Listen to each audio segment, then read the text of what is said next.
What's up, and welcome back, fellow Siege spectators and players. It's another installation of the Siege Double Shot Challenger Series style, where every match counts in the race to the top. This has become more than a game. It is now an opportunity to secure a spot amongst the greatest in the world. I'm the Reverend Whiskey Glitter, and with me, as always, my partner and co-host, Mr. Whiskey Run. How you feeling today? Feeling great, my friend. Back again here for the LATAM North Open Qualifier. It's the first and probably the best opportunity that the LATAM teams are going to have to win a spot here. Now, the great thing is we've got the semifinal games going on, the one match here on our stream, the other on Jesse J's. All of these four teams have qualified to the closed qualifiers. They have already made it, and this is for seeding getting into that qualifier spot. They're fighting for a spot in the NAL Pro League and $12,000 prize pool to the winner. There is a ton on the line.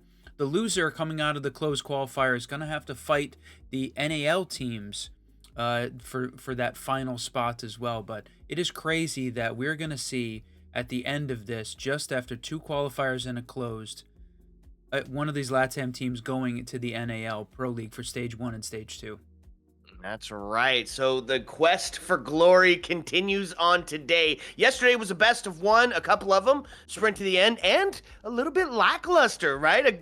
Basically blowouts across the scene. We're hoping today in this best of three that we're going to see a little bit more action, because as we get nearer to the top, the caliber of player, of course, skyrockets here. So first, let's get into it. Run, walk us through these two teams.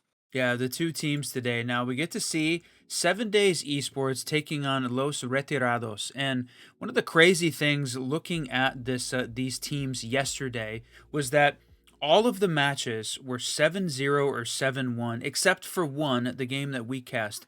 All of the opposing team wins were shown on our channel yesterday for the entire LATAM North bracket. That to me is crazy. Most of the games 7-0. 7 Days Esports was the one that lost a few rounds, and they were very dominant in the first half of their game on Chalet. Los Retirados on their side, 7-0 on Club. So that is the map we got to be watching out for. Yep, okay. Well, speaking of maps, it's almost time to send it. Let's find out where the heck we're going.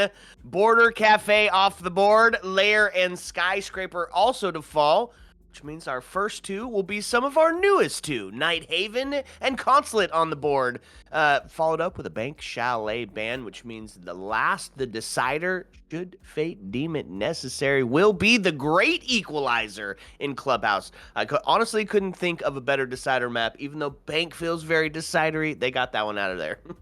Yeah, we've talked about this a lot. The LATAM teams really love Consulate. When we did the LATAM Open Quals for the NAL last stage before SI, we saw a ton of Consulate. Nearly every single series had Consulate in. They love that map. But like we said, Los Retirados 7-0'd on Clubhouse to start theirs off. So this 7 Days Esports teams want to finish it, starting with Nighthaven. Okay, getting into Nighthaven. We watched it a couple of times here in the past couple of casts, and we've got to see some very different strats going on. And I expect today to be the same as they try to suss each other out. One of my favorites that we've been getting very trendy with lately is not bringing a hard breach outside of maybe a set of can openers for that tank assembly area, and really just focusing on the vertical and being okay with taking the stairs down. Both of those sets of stairs being kind of in safe spots to make a push if nobody's holding those close areas. Yeah, that's a good point. We've certainly seen that the basement being so accessible to the attacking team. Plenty of opportunities, lots of vertical hatches, things that the main breaches really don't necessarily form an important part of the attacking strategy. So 7 Days Esports, the Blitz and the Jackal, the first two attackers to go down. So we're going to get to see Monty and Blackbeard, and that is a little bit surprising that they would choose to go with the Blitz instead of the Blackbeard or the Monty. They had certainly been the favorites.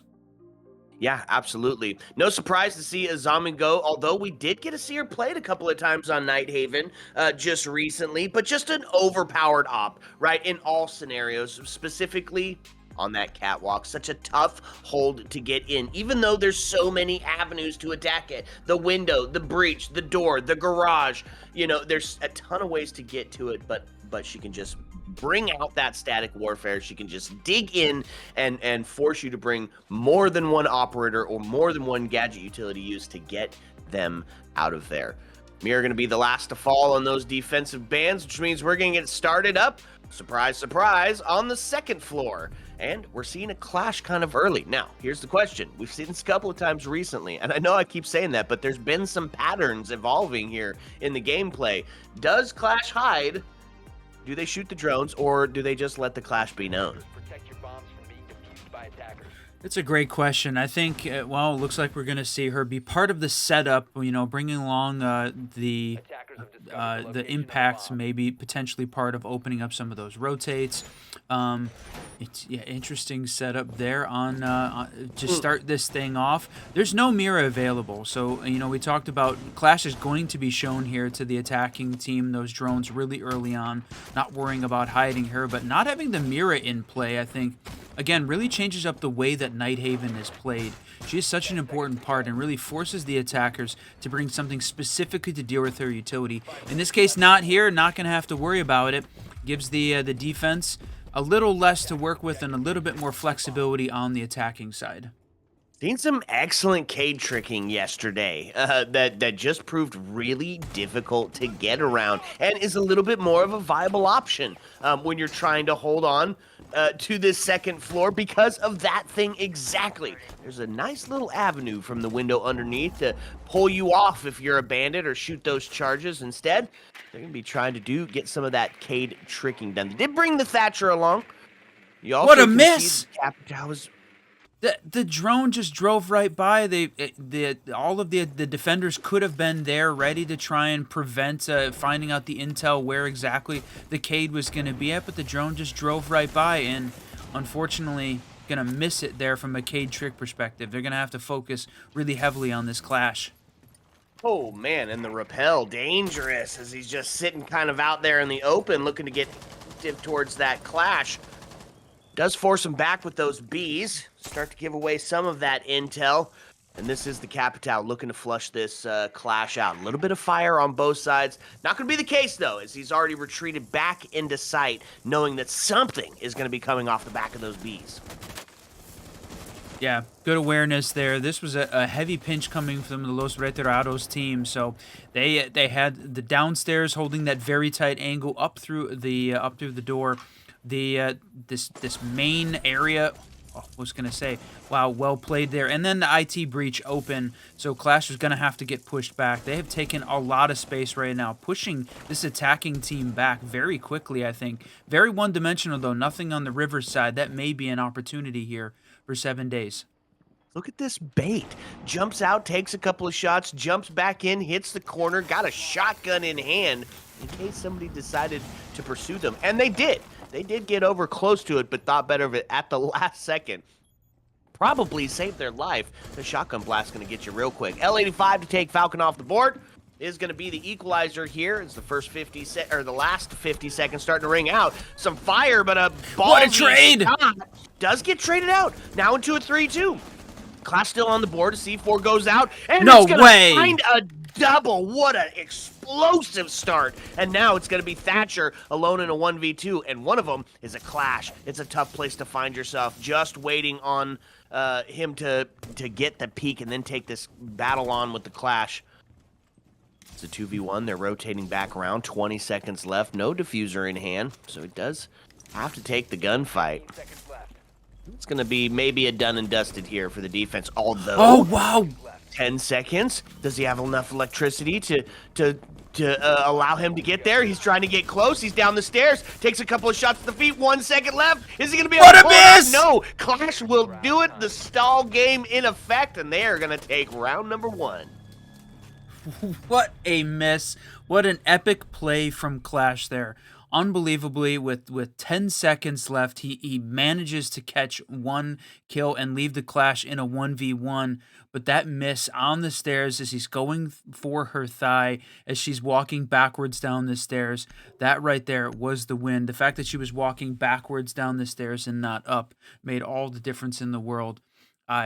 Whether or not that was some incredible play or sheer luck, either way, it worked out for 7 Days Esports. They win on defense there on round one, but it was very, very close. Worried about what, and just for the non-Spanish speaking crowd, Los Retirados, as it sounds, the retired. These guys apparently want to lean into retiring from Siege, but coming back to try and win their spot in the NAL here through the LATAM North Open qualifier. But man, I thought there was a bit of a miss not having more points of entry, not more points of pressure on this defense upstairs, but ultimately they lost the round, but they made it work and just collapsed on 7 days, and that seemed to upset them. So we'll see how this second round plays out now that we're going to see the basement.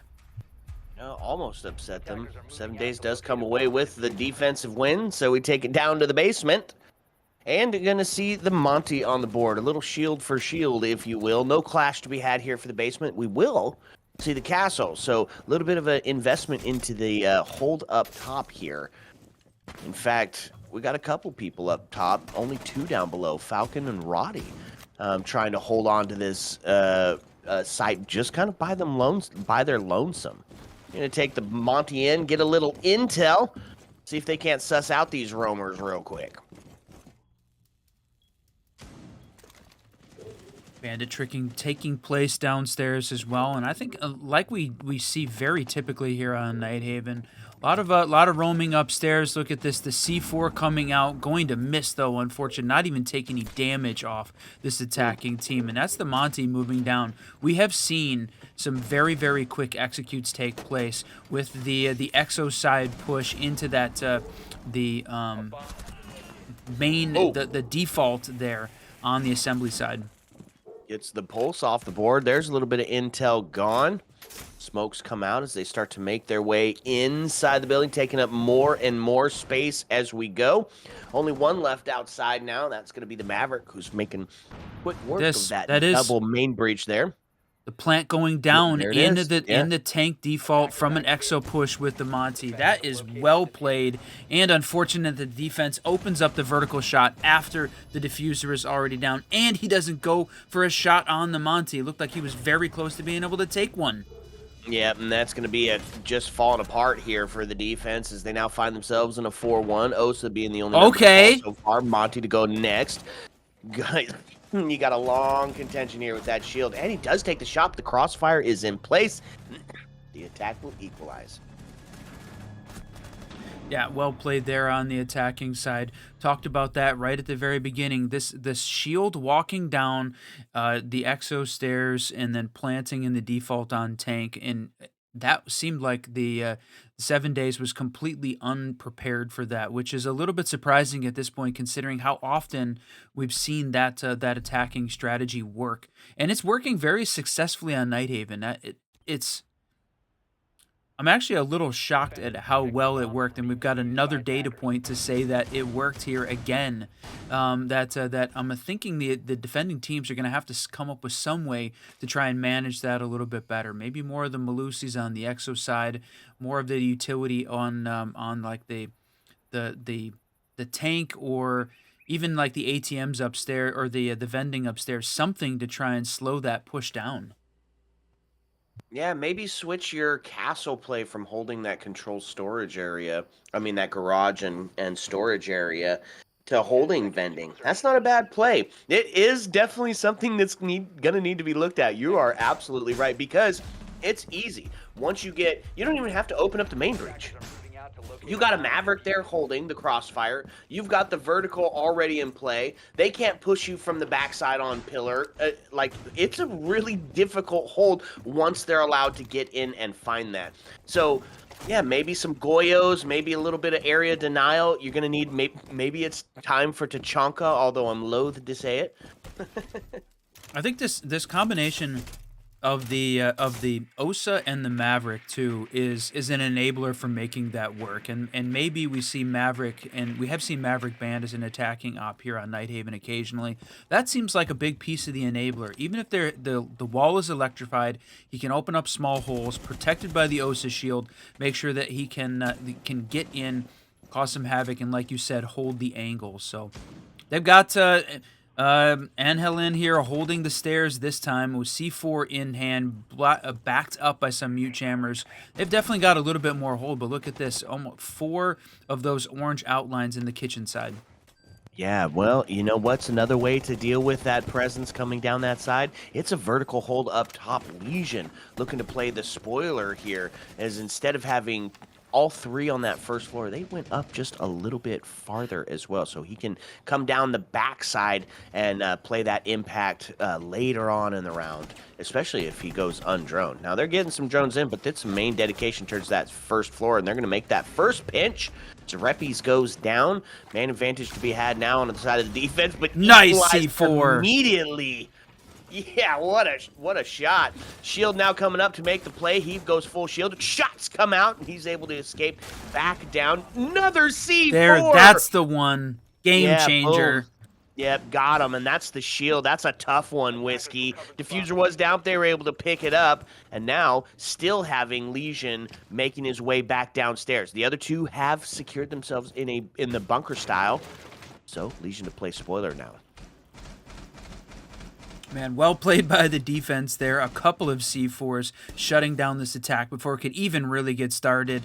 Well played to get the Monty off to it. When that first C4 went out, I was thinking, that's unfortunate. Left the Monty alive. Yeah, you took down the Osa, but her shields had already down, already used up enough of that utility to make this work. But the second C4 coming out claiming Monty, that was the game changer here. And this is going to be very difficult for the attackers to get something going at this point, and all fall. 4v1 with 20 seconds left.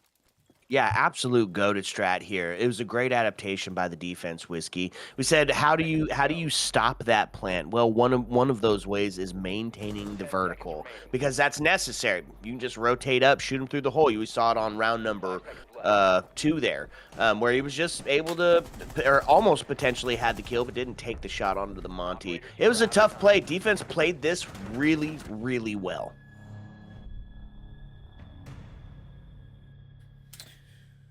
All right, that's 2. So 7 Days Esports makes the adaptation that they needed down in the basement after winning upstairs and then losing on sort of a quick execute from the Los Retirados team. Well played. And now I'm going to go back upstairs to 2F. They get the opportunity. They won here, although, like we said, it got close. Came down to a 1v1 with the Clash, but Reppy's playing the Clash made that work. So we know that the retired team is going to be looking for opportunities to exploit that this time as well. And looks like, yep, same thing. 7 Days not going to hide the Clash. Going to go ahead and advertise her presence by having her be part of the site setup. Oh, yeah, fun couple of rounds right out the gate. I love this by the defense. I love what they're bringing. It worked. Get a little bit of that intel denial. I think the big part, hoping that you're not going to bring a shield for the shield play, so they bring some frost out just in case. Is it enough slowdown here? I don't know. We're also going to see the adaptation by the attack. They know what's coming this time. They know how to deal with the Clash. You know, they brought the Bravo along to get rid of some of those cameras and the mute jammers. Like, they're prepared for this time. It's going to be a big play on Capitao to be able to suss out this Clash early and force them into an uncomfortable engagement. Yeah, you called it. Use the Brava, steal some of that utility. It's exactly where the retired team's going to start off here, working that angle, try and steal some of this utility now. Yeah, Capitao making sure that they clear out the Clash, but boy, Anilin holding the same angle that he was on the previous round. Heard the Claymore go down this time, so now he knows, and Stoney expecting it. Holding that angle, but look at this. Everyone stacked up on the IT side. There's about to be a lot of action to start this thing off, but Bandit working the trick, again, very successfully. Was that 1, 2 Thatchers down already. Thermite still has both of his exothermics, but that wall is closed. Jeez, what a play. Now, the problem, right, that we said with the Bandit is you're going to be able to force them back off, but nobody was there for that. To be able to take them down. So now some shotguns are going to make it a little bit Yeah. more difficult as they get that Bandit charge off. But you got to make this one stick. Is he going to try to make the play? No, he doesn't have enough time. Thermite is going to go ahead and get that wall opened up, which means that Clash in a little bit more danger now does get sussed out by the Capital. Is going to remain in the corner. They've got two separate avenues to attack outside of the Capital. Need some fire, need to make that pinch. There it is, fire number one, but not in enough time. He's able to rotate in through, back into sight, remain relatively safe, and now you still got that Clash Shield to deal when you get down to that last 20-second push. Yeah, a bit of a miss not having the Bravo work downstairs, opening up that floor and deny the Bandit charge early, right? It ended up having to be a second push. Eventually they did get it open, but wasted basically a minute in the process. They have forced the 7 Days Esports all the way back into sight, but again, no real pressure on the riverside. There's really nothing there. So I think that's giving a bit of an opportunity. Frost here can sort of sit undeterred. Well, there's the outlines coming. Now they're going to push the Warden. Oh, and there's the first shot as the Warden does go down. Bees start to come out as they're trying to suss out who exactly is sitting close inside of that connector area. But it's 5-4 with 33 left on the board. You still have to deal with this Clash. Okay, there's the equalizers. The MP7 rings out. And it just starts to fall like dominoes. Now it takes us into a 3v2. 21 seconds left on the board. Clash still alive. This is looking pretty good for the defense. They're spread out. The electricity starts to surge. 14 seconds left. He's not going to be able to get into plant because Clash is going to be able to deny that from a distance. He just needs one little shock, except for he gets the down. They're looking for him from the other side. He's on the plant. They're able to take him. Yeah, those couple kills with 50 seconds left in the round on the Riverside was ultimately the demise of the attack. It fell apart at that point. It seemed like they rotated over, tried to put pressure on the Warden just a little bit too late. They didn't have the shield cleared out. Frost was able to play behind it, and that changed the course of the round, allowed this defense to pick up their third and now their second win upstairs on that 2F site. So they're going to play now, after winning basement and 2F in a row, they're going to play the control storage side. But again, it felt like the Los Retirados was just struggled a little bit with the avenue of attack. Took a little bit long to get the IT wall open. More singularly focused over on that side of the map. Nothing really on the connector side. Nothing really on the river side until late. And by then, they had lost a little bit too much time, taking some quick 1v1s and lost them the round. Yeah. It is 7 days just throwing a wrench into the strat, and that wrench has some electricity on it in the form of a Clash shield. It's just being a thorn in their side up on the 2F. They haven't got an effective way to deal with it. So now we're gonna take it to the Tersh site, and you're gonna see it held a lot like you would see the secondary or that second floor site, except for bringing out the castle. And usually, to help kind of facilitate your extension, whether it is horizontally or vertically. You can see they've got some of those precious windows locked down at the moment, but not the one directly in the site. Not the one that they can quick plan on. Sequential breaching activated. Yeah, that's interesting that they wouldn't use the utility there, and they don't seem to be entirely focused on it either. You've got the Bandit playing upstairs, holding on to the IT breach, and maybe playing some of the vertical, but they're aware that that this attacking team is going to need to clear that side of the map. You can see some of this starting to open up, but still a little bit of site setup going on 40 seconds into the round. Retirados, though, again, taking a little bit of slow approach here. This is very different than what we saw like in the Los Galacticos game to start off with Alan Durf, which is on Jesse's stream right now. That was a very, very quick attack. So these guys playing a little bit slower, and it certainly feels like there's a retired Siege player joke in here somewhere. Don't retire yet if you find yourself on a 4-2 split on Nighthaven. You're feeling pretty good about that if you're on the attacking side of it. Okay, they're starting to put the pressure on. Bandit charges goes down. They're going to be able to potentially get one of those opened up. The pressure on the window Look here at as they this. start to Castle answer back, almost. but MP7 takes one in through. Give him a second. He's just going to be rewarded for his troubles. Double time, my friend. And now takes the Fenrir gadget, pushes it to the other side. Now that he's stopped the breach over here and can focus on the other side of it. Huge play out of Fenrir. Oh. Yep, all of this action happening upstairs, but even in the smoke, goes ahead and just fires, empties the clip into Fenrir, and that's the first defender taken down finally. It's a 3v4. It's certainly not unwinnable left with a minute left in this round, but they have got to be careful. The C4, too little, So too late. Close, yeah, 100%. Now finds us equalized. Just under a minute to go as they're going to get some drones in. A bit of a reset here. So you can determine where these last few defenders are at. Try to get themselves an isolate, and they might have found their victim. The yellow pings go out. They'll start to make the pincher move, or at least they know that he is offsite and they can make the move on the other two. Getting rid of that default cam.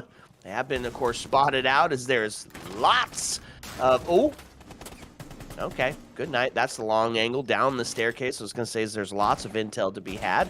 Take a couple off. It's a swing from 90, and he's going to rotate around, and that's going to be the equalizer. Whoa. All of a sudden, we're in a 2-2, but Ace goes down now into a 2-1. Defense up in the numbers yet again with the last few seconds. This time it's not a shield. He gets the down on one. You got to swing. You got to swing. He's right there. Instead, he's going to start to go for the plant. Nothing else to do. You have to take the shot, and they're going to be able to find this easy peasy. Wow. I thought for a second there we were going to see this attacking team pull something off, but you said it had to go for the swing, got the down early. I don't know whether or not he was worried he wasn't going to have enough time, but gotta say, I loved, even though Castle dies in the end there just before the end of it, that shot off the stairs from behind that little storage crate. That was a game-changing shot there, a round-changing shot there as it really shut down the attack. They ended up having to find him one more, but losing that extra person as they walked down those stairs was a huge moment for them. So Los Retirados 1-4. They've got to find one more on attack here to sort of get that standard split on Nighthaven. 7 days to put in the work. They've already picked up 4. Going back to the basement, this is... We saw Los Retirados win the basement back on round 2 off that quick plant from the Monty down Exo stairs and then planting in assembly. So they could pull it off one more time. Maybe, maybe not. Yeah, that's the big question. The 7 days knows that type of plant is coming. And on the side of the attacker, they are bringing 2 shields, mind you. They're trying to get a little bit more active. And I imagine, yeah, we're probably going to see that backside. They did bring out the thermite. Not sure if that's going to be for the hatches or for that main breach. Either way is going to be effective strat, but I imagine probably tucked back in on that corner for the plant. You're probably right. What did the defense do to counter it? Well, they've got some intel, C4 galores. There's 3 on the board. A little bit of slowdown with the castle as well. But they're kind of lining up on single wall here. How many we got out here?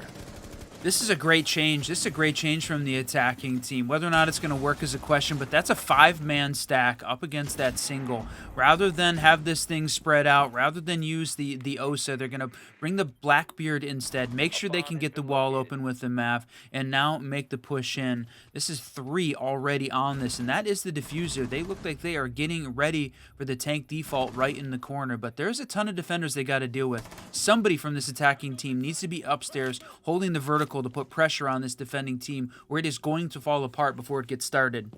That's right. And you know what? That defender, he's just locked in, and he's got his homie there close to make that swing as well. There's only 2 avenues that you can go to get through that window or through that door. So yeah, you're right. Got to have a little bit less linear of an approach here. 5-4. So we sit just under or just above a minute and a half.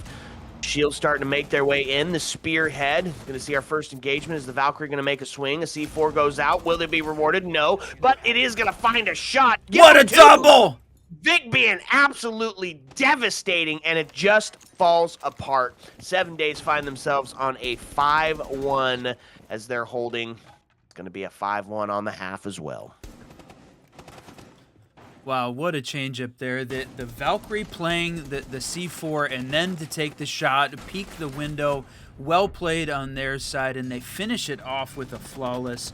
We talked about 7 days being very good at the beginning half of their chalet map. They had a 5-1 half, but then allowed the other team to come back and bring it all the way to a 7-5 before the end of it. So we saw this yesterday. 7 Days Esports had a fantastic start to the map, and then it took their foot off the gas pedal, slowed down, and allowed the opposing team to gain some traction.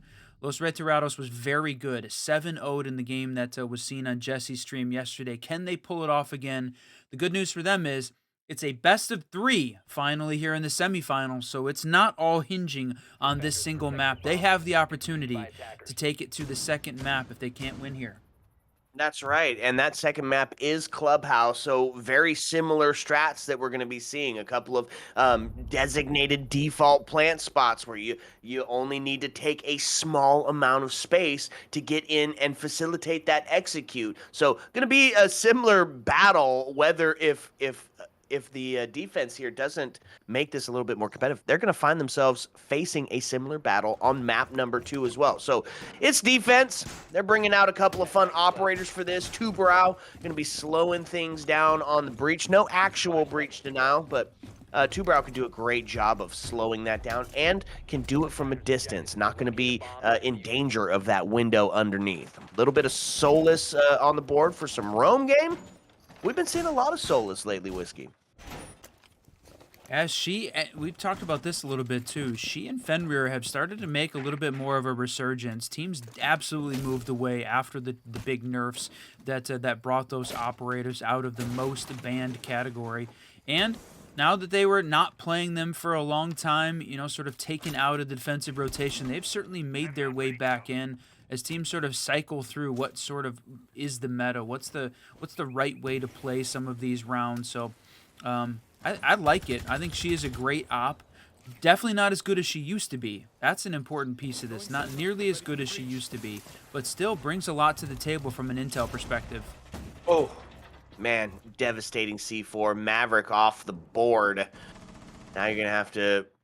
well, you're not going to have to do anything. They don't have any breach now. You've got a little bit of a hole opened up, so you still be able to get that wall and keep that tuber out back far enough. Ash going to start to make a push in here from the meeting room hallway. A little bit of split pressure here. So they've opened up that back wall as well.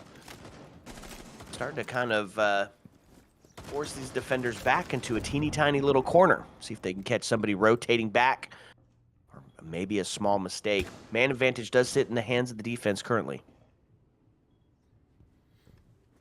A little bit of a boost. Definitely one of the better rounds we've seen. Definitely Nighthaven playing out as a defender-sided map at this point today between these two teams. Defenders doing just a little bit better job, but look at this. Shots from above.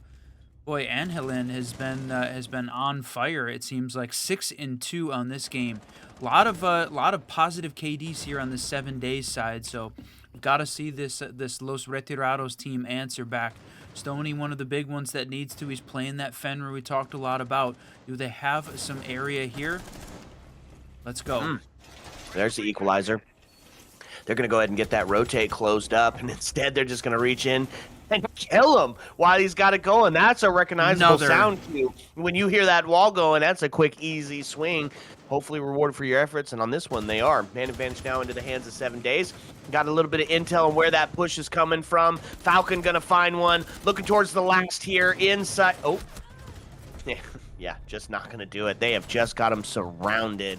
7 days just looking really good right now, Whiskey. Yeah, and unfortunately for the Los Retirados team, that is match point. We are here for the first time today in the semifinal between these two teams in the NAL Open Qualifier for LATAM North. 7 Days Esports putting on a bit of a show right now, looking very good. We haven't seen a Los Retirados wins except back on round 2. Ever since then, that is 5 in a row for the 7 Days team, and they're looking to put it away here right now.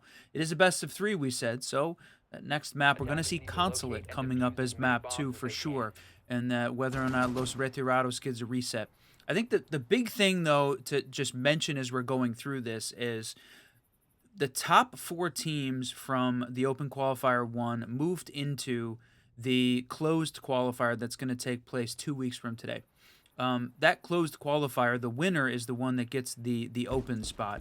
All 4 of these teams have earned a spot in the closed qualifier. This is a seeding match between them, not a go-home match, not an elimination match at this point. So there's not as much on the line as there was yesterday. A lot of people would love to see the best of 3s for elimination matches, not just the seeding matches, but the way it's playing out right now, seeding match here between these two. So don't feel too bad for the Los Retirados team if they're not winning here today.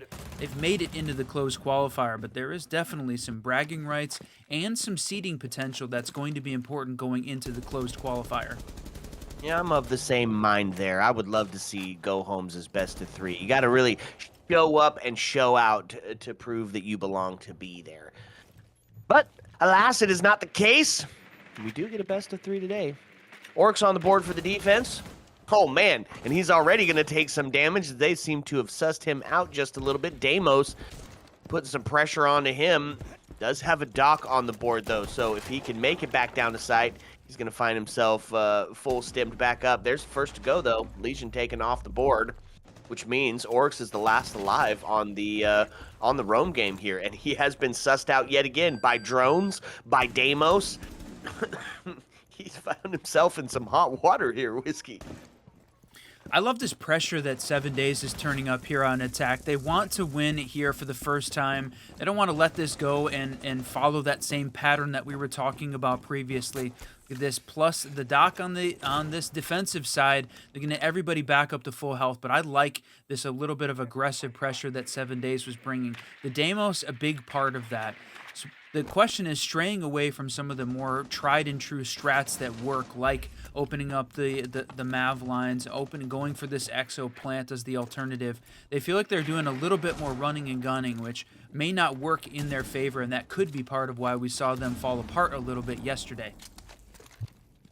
Man, it seems like a miss, letting that Oryx not only get back down to sight, but get a kill on top of that. Man advantage now is into the hands of the defense here. Deimos Ping does go out onto the dock, so looking to try to take away his ability to bring the homies back up again. Little do they know, he is stimless.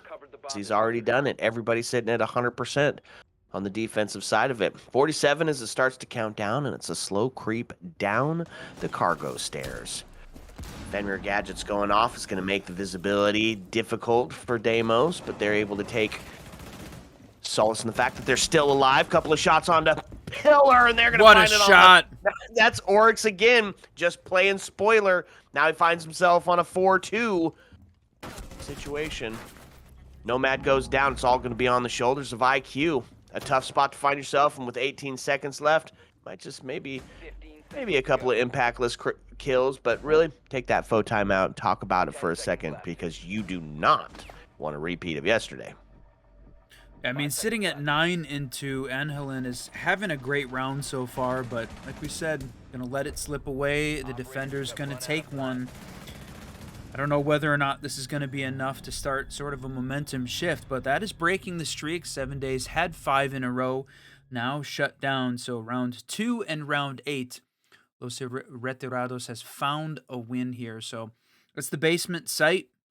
I'm going to go back upstairs, see whether or not they can work the command side a little bit better this time around. They were flushed out real thoroughly on the attacking side. Did a fantastic job pushing from like the warehouse IT side. So we'll see if they can how this attack strategy is going to change up. I'd like to make sure, or I'd like to see them not lean into the TDM meta style of push. That doesn't seem like it was working. They had better success when they played the tactical side of Siege, and that Los Retirados struggled a little bit with that. They handled the quick push better. Yeah, that's true. Defense going to switch it up just a little bit as they attempt another second floor hold, bringing along some actual breach denial this time to couple up with the two brow. Kate going to try to do some tricking with the mute as a backup. So some intel denial You got the top and bottom, so if you're only bringing impact EMPs, you can only get one of them. Even if you don't know they're both there. We'll see if it works out for him. Defense needs to be perfect for 4 right now. I think it could be the start of the momentum shift there. That was a pretty decisive round. You know, I'll go back to one of the things that that Patch, our local Liquipedia expert, said during the match chat yesterday, is that Los Retirados was definitely one of the teams to beat here in this LATAM North Open qualifier. Galacticos 2006, Alan Durf's team, and Los Retirados, those were the 2 that he said really had the best shot of winning this thing. So right now we haven't seen it, but I think that's partly because 7 days, they get hot and then seem like they get fatigued. So we'll see whether or not that plays out the way they were expecting. Los Retirados, if Patch's his thoughts come true here, this is the team to beat. So they've got a potential comeback on their hands. Okay. Maverick open up that foothole and put some pressure on IT area. Again, nobody pushing from down below through the window. I'm not seeing anybody. We don't have the bandit on board. Nobody is going to be trying to trick this. You do have the Cade in place and the Two-Brow, but nobody putting pressure up through the floor. It feels like a bit of a miss from the defensive side, or from the attacking side, because that is such a important hold that we see from the defenders. Why not try and hold on to that spot, put some pressure at it? It just seems like a bit of a miss. So they're working on opening up, making this wall soft, but unfortunately, Mav's struggling a little bit right now to get it to work. That's tough, especially when you're put on the spot. Bees come out as they're trying to suss out the location. It's a shotgun, close quarter. That's a huge play. Roddy goes down. That was a huge play. C4 does ring out, but he's going to boot scoot on out of there. Now we need a little bit of a redirect because Two-Brow has slowed down the ace charges on the main breach. This attack has effectively been stymied. There's your pressure on the window, but it's a too little too late scenario. Trying to get close, does find one with the shotgun, rewarded with a double for his trouble. Wow. Now into a 3-3. That was absolutely huge. Deimos to find one as well, and what started out as such a beautiful hold by the defense has fallen apart. 34 seconds, though. Now into a 2-2. Deimos is on a low health scenario, so he could be out of it in a hurry. Malusi gets down, reduced, no doc to bring her back up again. They get some intel that's on the desk, so pushing up, he's on the camera. They've got the intel. They know he's coming. Look at all of that util that has been used up here on the catwalk. Sends in a grenade. Don't fall victim to it. He missed Pushes it. in. He's going to get down. Malusi finds it. It's a low health. Maverick, 6 seconds. Has got to be perfect here, or they're going to secure themselves another round. Shot onto the pillar. Does find one. Moments left. And it just matrixed beautifully. The prone position saves the life, saves the round, and we are good for one more at least. Wow. Boy, we were taking a look at that round. The loss over on Connector, really the difference maker there. You had Mute holding on to the shotgun, gets one early on from the attack pushing in, but after that, he loses the next fight and allows the attackers to grab the double kill there, pushing in through that connector door into sight. That I thought was going to be the round. I thought that's where we were going to see the attackers win this thing after that loss of the shotgun holding the door. But like you said, it completely fell apart, unfortunately, there for 7 days. I'm not sure exactly what happened, except for Stoney going a little bit crazy, shutting down this team, and then the last minute swing from Mav was so close. Not enough time, though. Well played there by the Los Retirados defense. It was a little bit of a misstep, but right now just taking advantage of the 7 days mistakes, and we're not seeing 7 days take advantage quickly enough back. They're not. Los Retirados made a few mistakes here on these couple rounds, but we're not seeing them take advantage of it and convert that into a round win. We're on match point again for the second time in a row. Los Retirados needs to be perfect for 3 more in order to force OT. They've got 2 so far. Look at the adaptation by the defense. We go down to the turf site, and it is all gadgets. Intel for days. All of these operators could be Intel ops, right? Valkyrie with the cams, Legion that goo is a sound cue. You hear that thing go off. The Fenrir, loud noise, and it stops you from pushing in. Alibi with the deception. The Malusis, those Banshees, they're loud. You are going to know where this attack team is coming from, and you are going to fight a ton of util to get there. That was one of those pushes up to catwalk. They had everything and the kitchen sink sitting there, and it really did. It delayed them. He had to take care of those. The intel, the traps, and then it was just a too little, too late scenario because if they have one more second on the board, I mean, we were at like 0.3 when he took that swing. If he has one more second on the round, he probably gets that prone position. This is a good call by the defense. I like what they're bringing to the table here. Lean into it. That other big miss, too, was the nade. The nade, he tossed through the drone hole and seemed like it took a little bit of a crazy bounce. It didn't go through the drone hole, put pressure on the defense. It sort of bounced back at him, so he had to push the breach real quickly. A little bit of a miss, and I don't know whether or not that was just a bad toss or a weird dynamic, but the nade may have played a bigger part in forcing the defense to move, causing motion, and it didn't work in this case. But Vic gonna open this one up with the opening pick.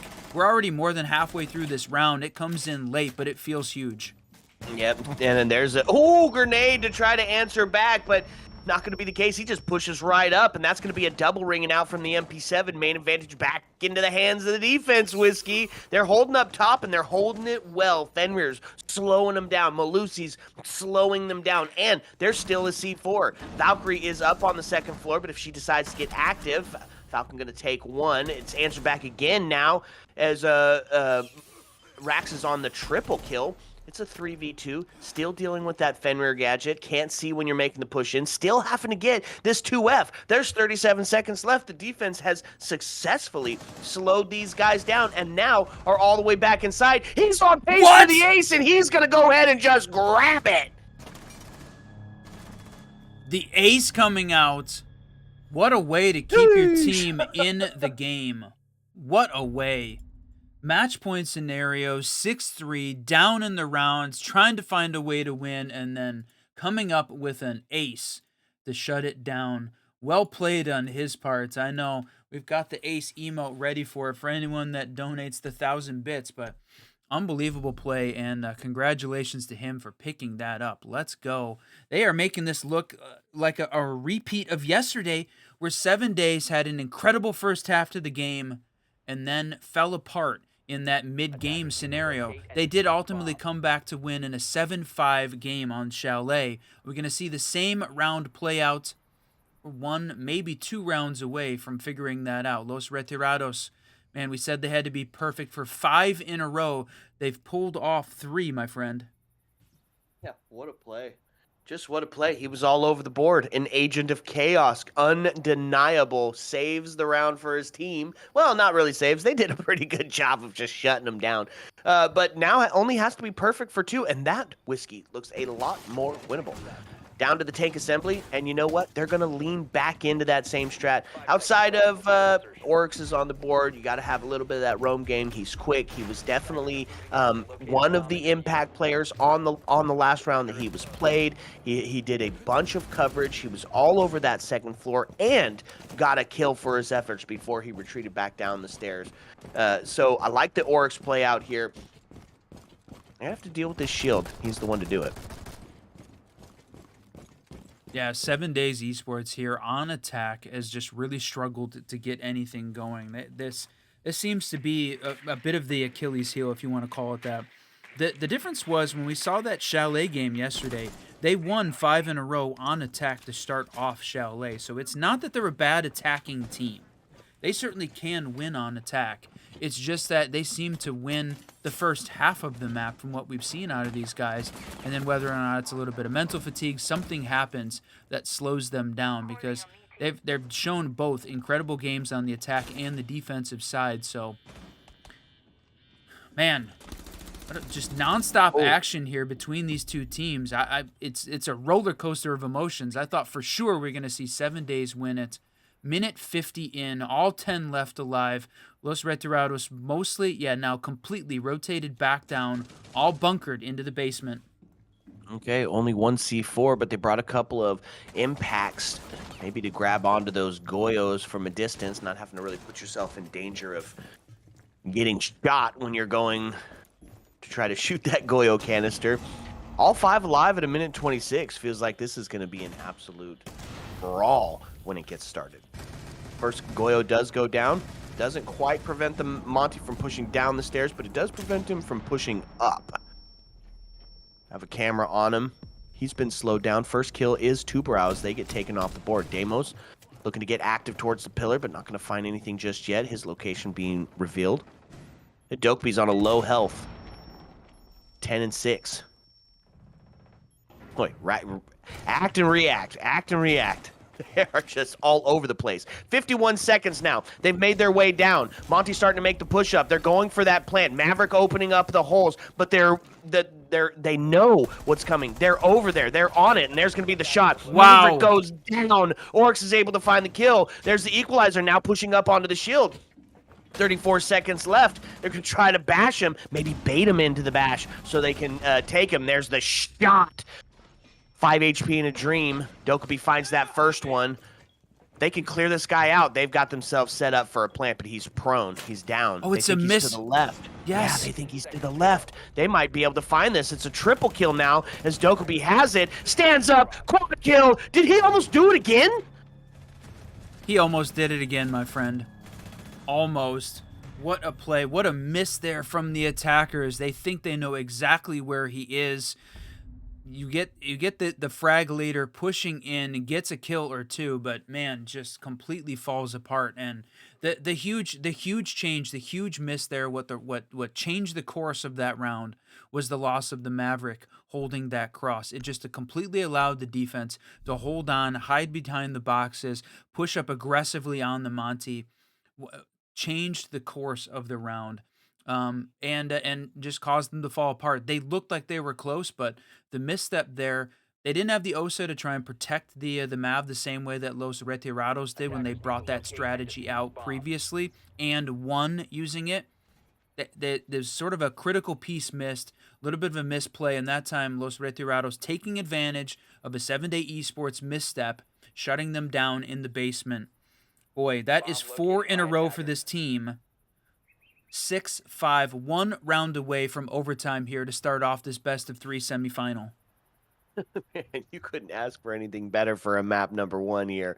Okay, back up to the second floor. Defense has just been on fire, shutting down 7 days. That Mav kill was beautiful. You're absolutely right. That was the game changer. They didn't lean into that same strat that you saw on the Tersh. Bringing out the Warden to deal with any of those smokes. Legion, of course, to try to slow down. He's tried that a few rounds in a row now. Might be rewarded for it. Nobody seeming to want to push that area. Smart call. Yeah, whether or not they were expecting a spawn peak from that area, but nobody's spawning over there in this time. So right now, continuing this Los Retirados defense is looking very good. They have been able to just shut down the attack, and not in the same way. We have not seen them really take a lot of crazy missteps. Now this time, I'm gonna say it, Los Retirados. I mean, we're seeing a second floor bomb site here. But to me, leaving the connector breach soft and allowing them to take it for free when they had really struggled in getting some of these hard breach, the hard walls open, I think, again, that is a bit of a misstep. Make this team work for it because they have not been nearly as successful as they need to be. Dangerous run across the window after a pre-fire, but Malusi lives to tell the tale, only taking a minimal amount of HP damage. A minute 47, you start to see some explosions ringing around. Buck trying to get active from below, push some of these players out, and that's one of the differences here by 7 days. They're doing a little bit of that vertical from below this time, and maybe push some of these players who were incredibly What a shot! But instead, he 17. is just going to be undeniable, having a phenomenal game. He finds himself a shotgun kill. Man, what a way to start it. Okay, that does put the main advantage into the hands of the defense here as they're looking to tie it up on this match point scenario. That was a big one. 17, 6, and 2. What a game that he's having. This is the captain of this squad as well, but what a miss that was. No, he turns his back, teammate has to fight through him, avoids the TK, and Anhelen grabs a double, and what a change in the round this has been. Holy cow. Now we're going to see Los Retirados work very hard in this last 50 seconds to force OT. Man, and that's exactly what they need to. BP's going off, information coming out, holding on to this breach here in connector, looking to try to get something active on the pillar, pushing in towards the catwalk, takes a couple of shots on the stairs, runs out of ammo, takes the swing, does go down. Now it's going to be a triple kill ringing out from the Zofia, but they get dealt with. That's the plant starting to go down. Now into a 2-2. We have a down onto the Fenrir. This could be it. It's now into a 1v1. Buck gets taken down. 20 seconds. There's the confirmation on the kill. Now it's going to be a little bit of ring around the rosy. Who is going to make that first mistake? Lion goes onto the pillar to start making the plan. 9 seconds left. He gets off of it. He knows he just has to wait. He's sitting behind the chassis. Legion Goo goes down. He gets hit by it. He's got to make the swing. Oh, no, what a miss! The defender's going to win it on time. We are out of regulation, my friend. That is... We saw 7 days win 5 in a row. Round 3 to 7, undeniable, put them on a 6-1 lead. After that, after round 8, Los Retirados has been unbeatable. 5 in a row for them to finish in another 5-1 half to take us to OT in game 1 of this best of 3. What a game. 7 days esports, man. To see them fall apart so much in the second half, and they really tried. Anhelen grabbing, what was that, a triple to put his team up in the lead. I thought that was going to be it, but a fantastic play from the team captain on the Los Retirados side. Raisin Meister, man, 18, 6, and 2. What a play from him to hold that down. Good trigger discipline, hiding behind the chassis, using that final goo there to shut the Lion down, give away the sound cue, slow him down, be a distraction, sending it to OT, and unfortunately for 7 days, they've got to start off on the attack again. And again, they're not a bad attacking team. They have just really struggled on the attack on this map. Is this Los Retirados map pick? I assume it is, right? I'm pretty sure. They're just looking great. They're just looking absolutely great. Okay, so a little bit of adaptation, and that is confirmation from production. This is their map pick. So seeing them get alive and active on the defense, you know, we're not surprised to see it. 7 days has a little bit of a history on SDS of throwing a little bit towards the last end of the match. Not saying that that's what's happening here. They did end up winning yesterday when they had that similar situation. What's the adaptation? They're going to bring in a little bit more deception. The Sens on the board. I like this play, especially when you've got that opportunity to turn them on and off. It can be a 1, 2, 3 all of a sudden.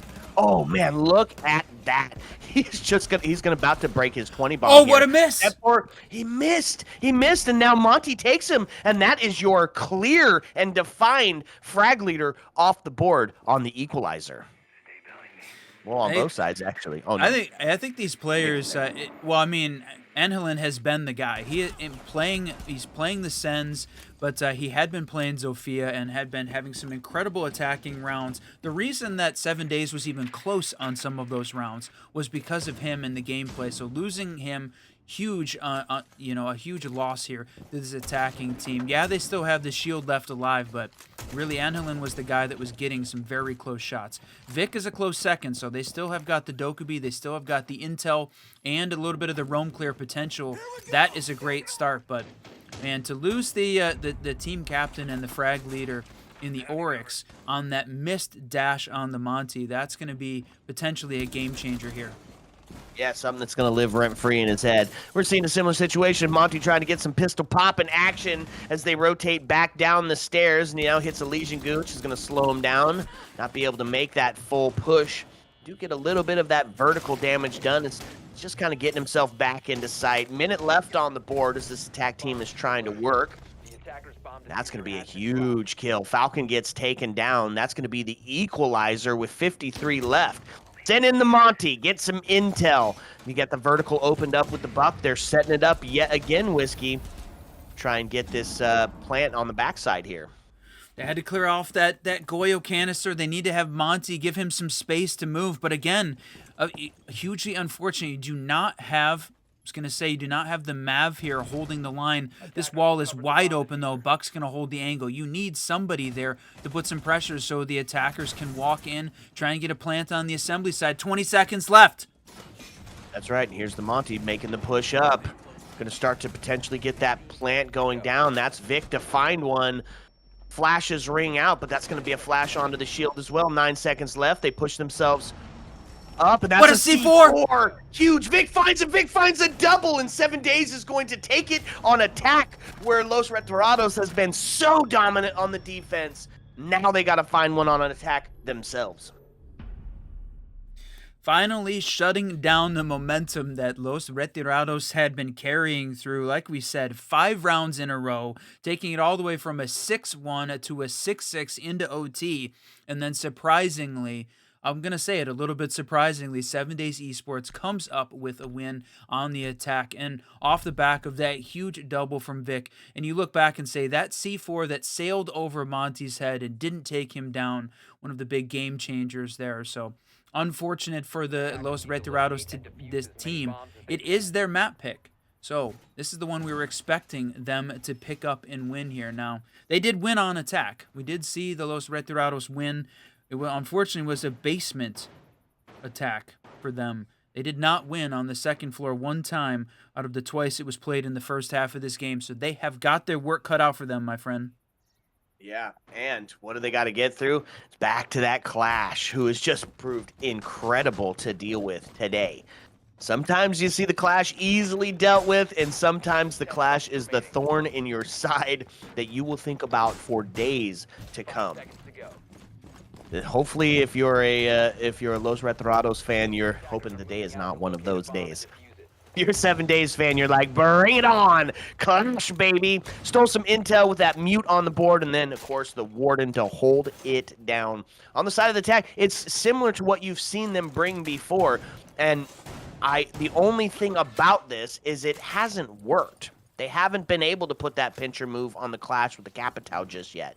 You know, I think the big change here is Zofia, hopefully going to be on that window to push this Falcon guy back. They do get it opened up on the floor. It's the left side footholds, though, this time. Yeah, spending a lot of time trying to get the perfect placement there on the Thermites, and we're at 2 minutes 15, so they lost this first whole minute of gameplay, but really no hold on IT, allowed Mav to just walk in and shoot the other bandit charge free, nothing holding on the warehouse side, everybody pushed back.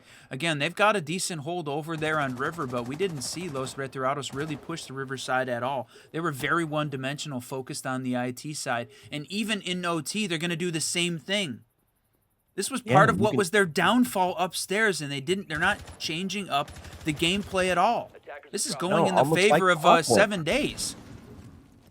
I was going to say, almost like clockwork, Whiskey. You're absolutely right. Capitao sitting down in the warehouse entrance to try to use the fire to push out this Clash. If it worked, yeah, run it back, but we need to see something different. They do get a drone in onto the Warden, suggesting that maybe they might start to vary up the strat a little bit, but Impact EMP not going to do its job onto the bandit charge, and so at this moment, not going to quite get that opened up. Now one more impact left, and they're going to send themselves underneath to try to get those bandit charges off. God, it just feels late. We're a minute left in this game, is still working it, and Helen picking up another, but yeah, taking didn't get it again. Missed. No, there's what is going on? It looks like he did hit one. They had the blue, geez, I can't even think of it, but holy cow, 40 seconds left. Yeah, that wall stays closed. That is a huge disadvantage here for the Los Retirados team. That's right. Annalyn finds one, and there it is. They just keep the numbers going. Get it done on the defense, and Nighthaven Labs goes to 7 days. A dramatic first map, Whiskey. Yeah, what a unfortunate attacking setup that they had there. That whole thing just sort of fell apart in ways that certainly they were not expecting. 8-6. We did get to see the 20 bomb come out of the team captain, so from that perspective, fantastic for him. But luckily, like we said, if you were joining for this and didn't catch any of this setup, this is a best of 3 between the two teams, and most importantly, they have already qualified to the closed qualifier in 2 weeks, the top 4 teams making it. So both of these teams are going to be in closed to find out who is going to earn that first LATAM Open, the LATAM North Open qualifier spot. So I don't feel bad for them yet. Would have loved to have seen, that team come out and win their map picks. Now they're going to have to do it on 7 days map pick, and that is Consulate, my friend. Ooh, love me some Consulate play. Absolutely fun map, super spread out. Look to see some roaming, look to see some extensions, some crazy shotgun plays, and if we're lucky, maybe a little quick pant, maybe a little calf. But we're going to have to find out when we come back, my friends. Getting that lobby set up for map number 2. So sit back, relax, because when we come back, we're going to bring you the second map. Ayo. Let's go.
What's up, and welcome back, fellow Siege spectators and players. They were quick. They were ready. They want to get on to map number 2, Whiskey. We're headed to Consulate. That's right, Consulates. Like we said in the opening, the Latin American teams love Consulate. It seems like we see that in nearly every series. But the map pick for 7 days, they're coming off of an 8-6 victory. Boy, my friend, this one is going to be a tough battle. Los Retirados needs to show up huge here on what is the second map in this best of 3. Okay, Consulate. Probably going to be some similar bands here. It would be crazy to see a Clash ban, but... The target ban. Could you imagine? Well, there's the first.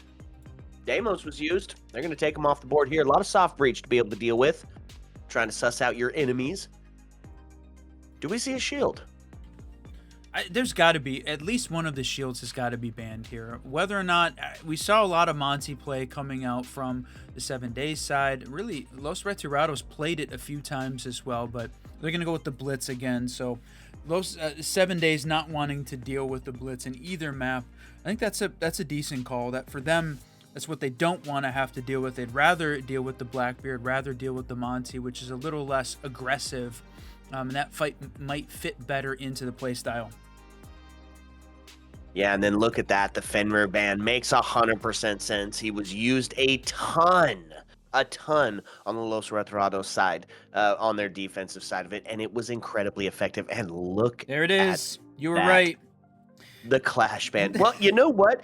The Clash was played so beautifully, so impactful. The game sense being so incredible out of that Clash player, and not something you usually see out of a Clash player. No shade, but true, right? Usually just sit there and hold it. This guy was moving. He was forcing engagements. He was still stalling time. He wins the 1v1 because he was just better at it. So get it off the board. Makes complete sense to me.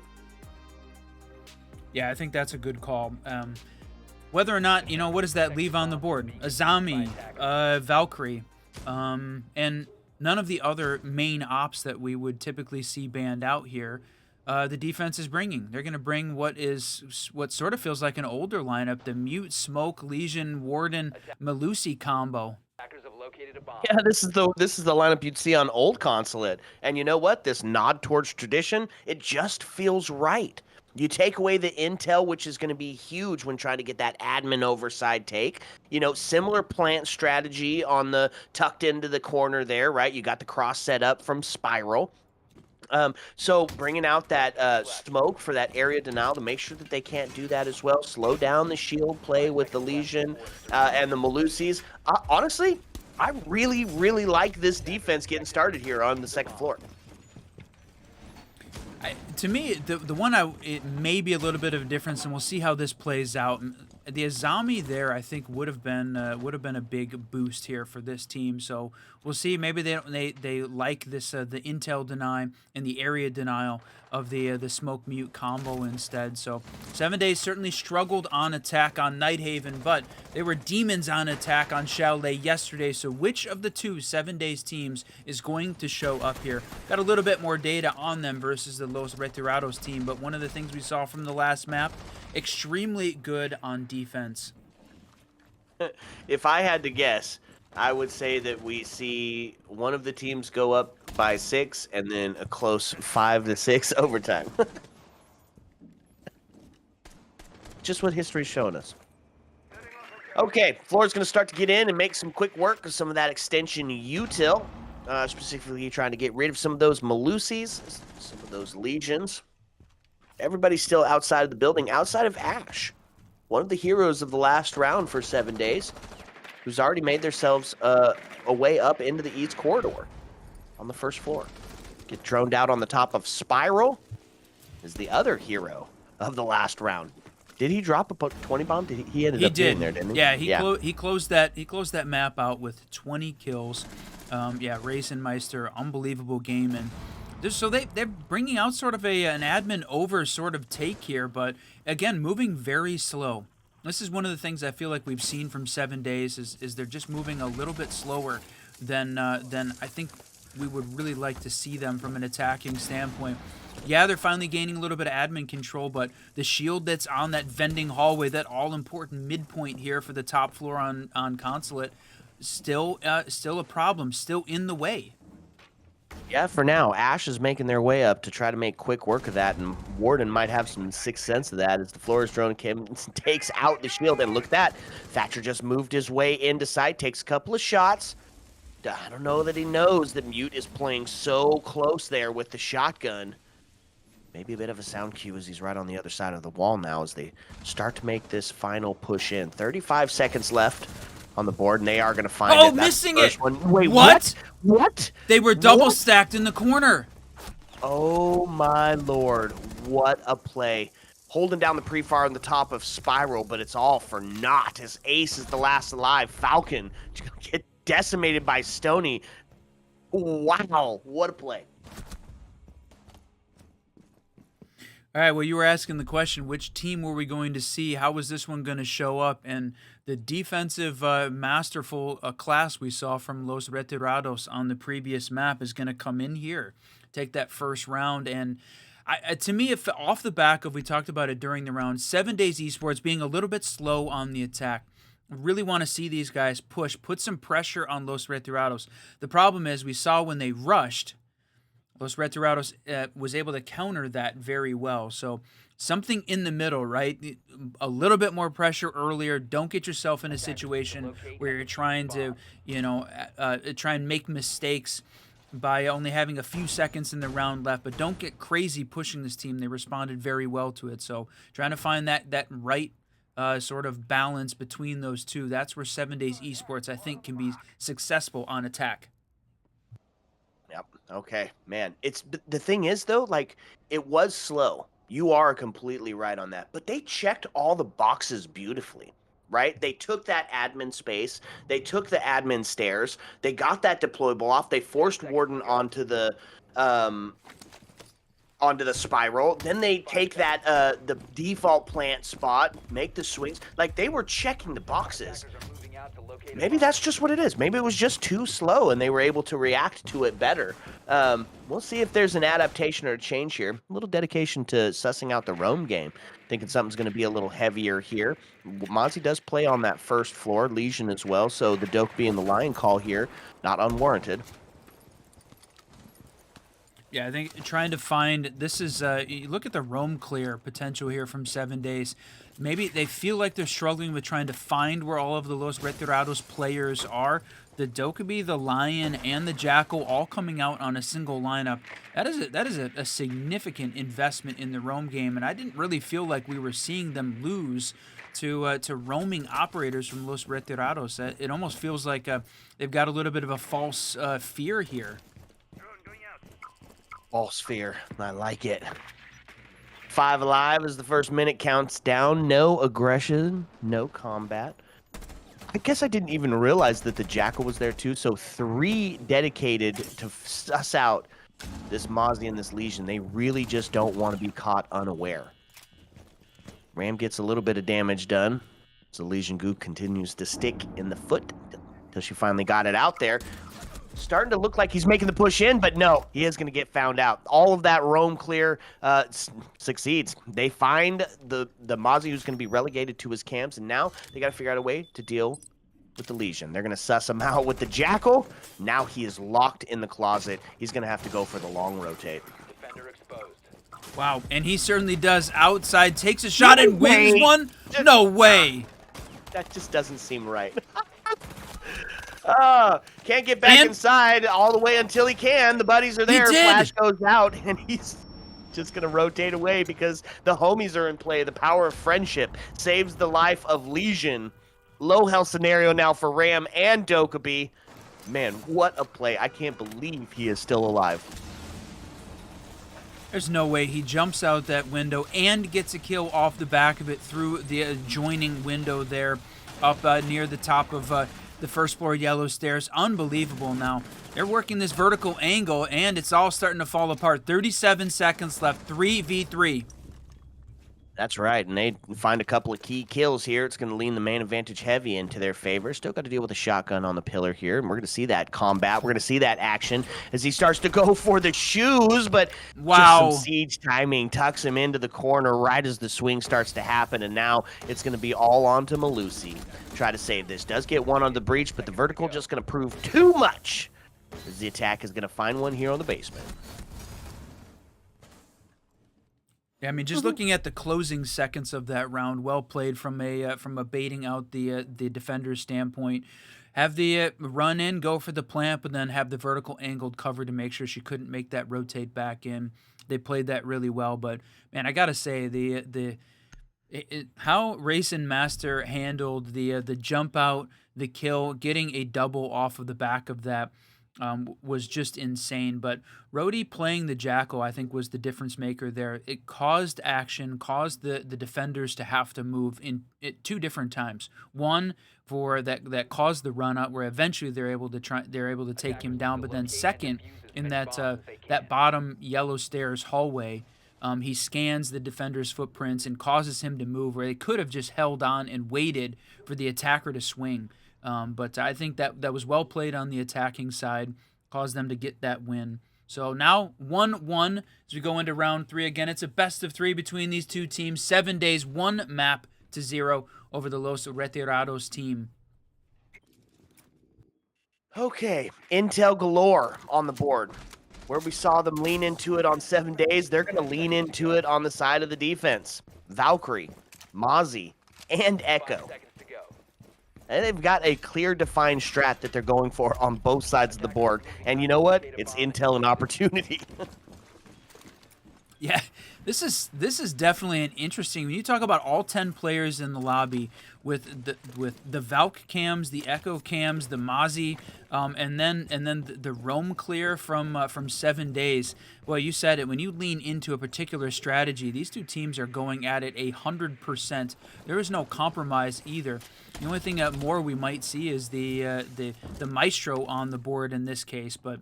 Man, what a ton of intel, what a ton of roam clear, and look at this, the intel working, the Echo drone just identifying Angeline, and that's unfortunate. One of the kill leaders for that team going down early, and that's the Ram. Very little vertical going to be had at this point.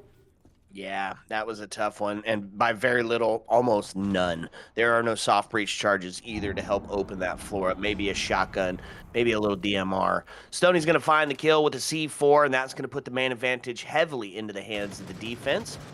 It's not wholly unexpected. This is a defensive-sided map for sure. So 7 days already having secured one feels pretty good. Still a chance to pull us back. There's so much time on the board and doubled up on the roam clear. Still suss out where the heck this Legion is. See if you can put some pressure on him. Isolate him and get him taken off the board. Start to mount your comeback. Minute 31 left. There's plenty of time for the comeback here, but yeah, 3v5, definitely a tough scenario. They've got the main breach open, but that is not the most important part of the attacking setup here on Consulate in the basement. They have got to get a piece of this vertical space open, and unfortunately, you've got from a Los Retirados side, Stoney playing upstairs in Expo, plus Raisin playing on the yellow stairs. This could fall apart very quickly for this team, and boy, and when he is hitting all of his shots, that's going to make it even more difficult. Yeah, absolutely. Plant is going down, but it's going to be an all for naught. Flawless round for the defense. They find this one easily, easily. It's not even looking like a different team. This is exactly what we saw on the last time. On both sides of it, really. 7 days just not quite connecting on their attack side of it. Yeah, and they did manage to win an extremely critical attack in OT. In order to win that last map, but unfortunately, not having the same success now that they've started off on Consulate again. So the big question, though, is, right, as long as you can survive your attacking half, if this is a team that is feeling very defensive-sided today, the way that they're playing, and they come out and have an incredible defense, then, again, we could see sort of that almost reverse sweep. We saw 2 5-1 halves in that first map, so we're very close to having that again here. So that'll be the big question. Los Retirados is going to, just lock things down on defense, can 7 Days do the same when we get to their half? We're round 4, 3 more to go here. 7 Days hopefully finds one more on attack, get a little bit of an even split and sort of change the momentum of this game. Otherwise, Los Retirados just lock it down, send this one to map 3. Okay, yeah, you said it. Okay. All the makings of something a little quick here. On the 7 Days side, Amaru, Ying, Vinka, that global gadget, giving everybody a little bit of that health dose. Get some intel out of the Grim. Man, if I didn't know any better, I'm saying maybe not quick plant. Maybe not, but there is some potential for some quick action. That is the truth. Yeah, they're setting up for it, and we have seen that the quick execute be very successful on Consulate. Now, the question is whether or not they've got the angles covered. They need to burn all the defensive utility. They need to have make sure that the vertical from below is covered. So, can they make this work? I think certainly the answer is yes. I think they can. We've seen it, like you said, seen it be successful before, but there's a couple of pieces of this that they need to get in play, and Falcon right now working one of them. This bottom part of the necessary hold. Nice. And they've got Buck downstairs. Oh yeah, they're getting that vertical. They're checking all of the boxes. It's one thing that the 7 Days does really well, even if they do it a little bit slow. Just trying to, but the smokes going off is just not going to allow them to make the plant, and that's 2 that goes down as Buck has fallen as well. That's put us into a 5-3. Warden's still on the board, and he's going to find it. Oh, another smoke kill. Yeah, just no way. To be too difficult to deal with. Ying does find 1, so they're able to answer back at least one of the kills, but the damage has been done. Quick plant averted. It's 4-2 in the side of the defense. We did say when we were talking about this initially that there's a couple important things that they needed to do. The first that I said was burn the defensive utility. The fact that they grabbed 2 smoke kills says that they completely avoided that first part of it. Needed to have the Amaru jump in, bait out that smoke, and then jump back out. Needed to avoid that completely. So that was a huge miss, unfortunately, on the attacking side. They got the plant in, had the vertical from down below, but Buck too focused on holding the vertical, not recognizing that the Legion was making the rotate back up, but just missing that burning util, I think, was a huge miss. And right now, Los Retirados about to close this one out. That's right, and they get the Finka off the board. Now puts us into a 2v1. A low-health Ying has got a couple of kills this round, but needs 2 more to solidify it. 24 seconds of which to do so. The location has been given away, and they're going to make the rotate over to the backside. Hoping to catch 1 equalize for this last 14 seconds. Nobody making that push. They're not going to throw the bodies here. No need to unnecessarily swing. He doesn't have diffuser. You've got it split. It's going to be a good night. And just patting that captain's KD again after dropping a 20 bomb on Nighthaven, going for it again here on Consulate, and the defensive nature of what we're seeing in LATAM today are going to continue to play out. Another defensive win, Los Retirados picking up their 3rd, and boy, this right here is unique, my friend. In all of the games that we've seen and streamed here in the open quals, it's the first timeout taken. Oh, really? The first one? Yep, have not seen a timeout from any of the teams. And even though those were elimination matches in the single elimination best of 1 bracket initially, no one was taking any timeouts. Now that we get into the seeding matches, I guess we're getting into the better teams. These are the guys that have fought through the bracket and won. Maybe to expect them to take a timeout. But I like this from 7 Days. Don't let the Los Retirados gain too much ground, too much momentum. Find a second on attack. You got 2 more rounds to do it to set yourselves up for what should be a better defensive half coming up here. But Los Retirados, all they got to do, hold on, my friend, and we are going to see the split site. Boy, I know that your heart is jumping for joy right now. I love it. This is one of the most unique sites in the game, right? And it's so fun to see. You can really do all kinds of things with this site. You can bunker it, open up the floor, you can extend all the way up top. I mean, there's a lot of things that you can do with split site. Now, have we seen it be extremely successful? I don't know. You're the stat man. How many do we see this one win often? This is generally not a defensive win. It's a little bit more attacker sided. The problem is that from a defensive side, it's difficult to hold secret, and if you put a lot of defensive effort on secret, you expose the top floor to a sort of more of an easier push from Visa. So there's a lot of good attacking avenues, and it forces you to split your assets from holding the vertical. Now you've got 2 floors worth of vertical to cover, and it's a little bit more difficult. You don't need to hold on to the whole garage side. You can see the observers showing us all of that just completely empty space.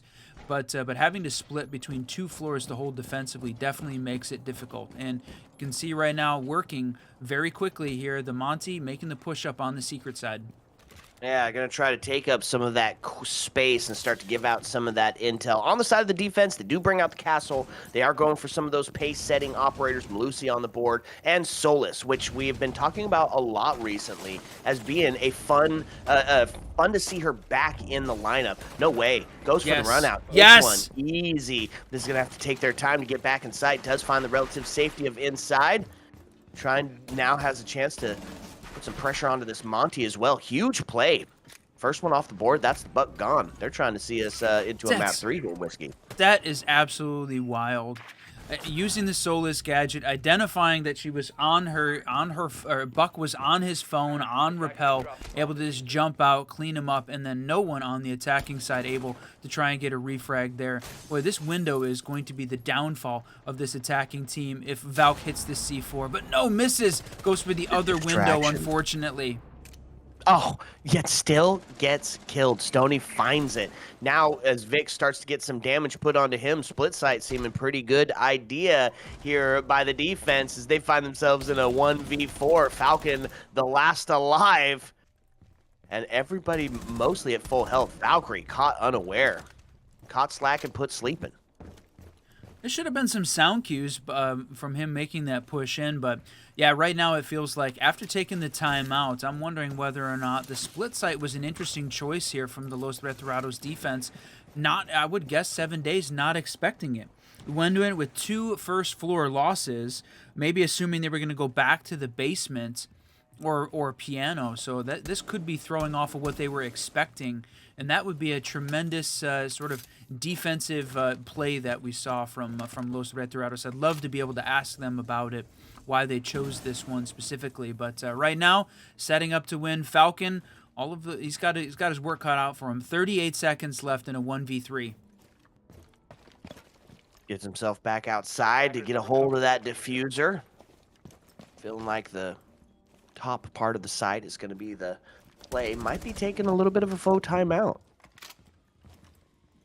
I mean, he's kind of looking around. It looks like he's hunting and searching for some kills. Now that looks a little bit closer. 15 seconds, and now he's made his way into sight. One up top on the vertical holder, and they're going to try to open it up. He's going to move around. 8 seconds. He's got the diffuser. He's afraid of where it's coming from, right? And there's the hatch drop, and they're going to be able to find him. Yep. That's what he was afraid of. He didn't know where that sound cue was coming from, at least from my end of it, because he was right up top. It's the rotate around to the hatch, the drop down, and then the good night. Yeah, good point. When you've got some of that floor open, you got that hatches, makes it a little bit difficult to find exactly where the sound is coming from. One of the things that I think a lot of people are hoping for as we roll into Siege X, which gets released next week, what the changes in sound are going to be to the game, but I would have liked to have seen him maybe try and take the plant up on the wall rather than close to the stairs. Would have been able to hear the hatch drop and then coming around the side of the server stack and maybe gotten a shot off on it. But looking back on it, it's a tough call. The early loss of some of the attacking players really the difference maker in that round. Los Retirados just gained the man advantage in a big way early around and then just could trade out to the end it. So 1-4, Like we said, 7 Days Esports, they have got one more opportunity here to try and find an attacking win, get themselves a standard split, but it's been a tale of 1-5 halves. We see it again here. That'd be 3 1-5 halves in a row here today on this LATAM Open qualifier semifinal game. Wow, that's crazy. A little bit of adaptation. I was wondering when she was going to make an appearance. Mira on the board to hold on to this defense.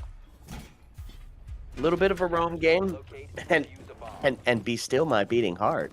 It's the smoke roam.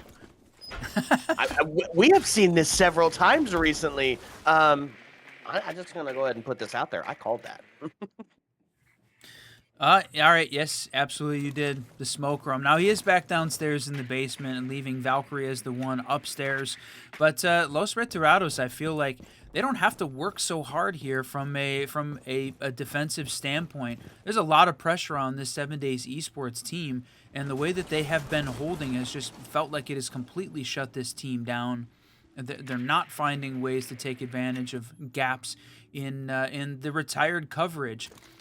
Tons of intel coming out. We're not seeing an IQ, right? We've got echo drones. We've got belt cams. They've been very consistent in using a lot of that extra intel and not bringing an IQ to try and find some of that intel, shut it down, maybe move a little bit more freely around the map.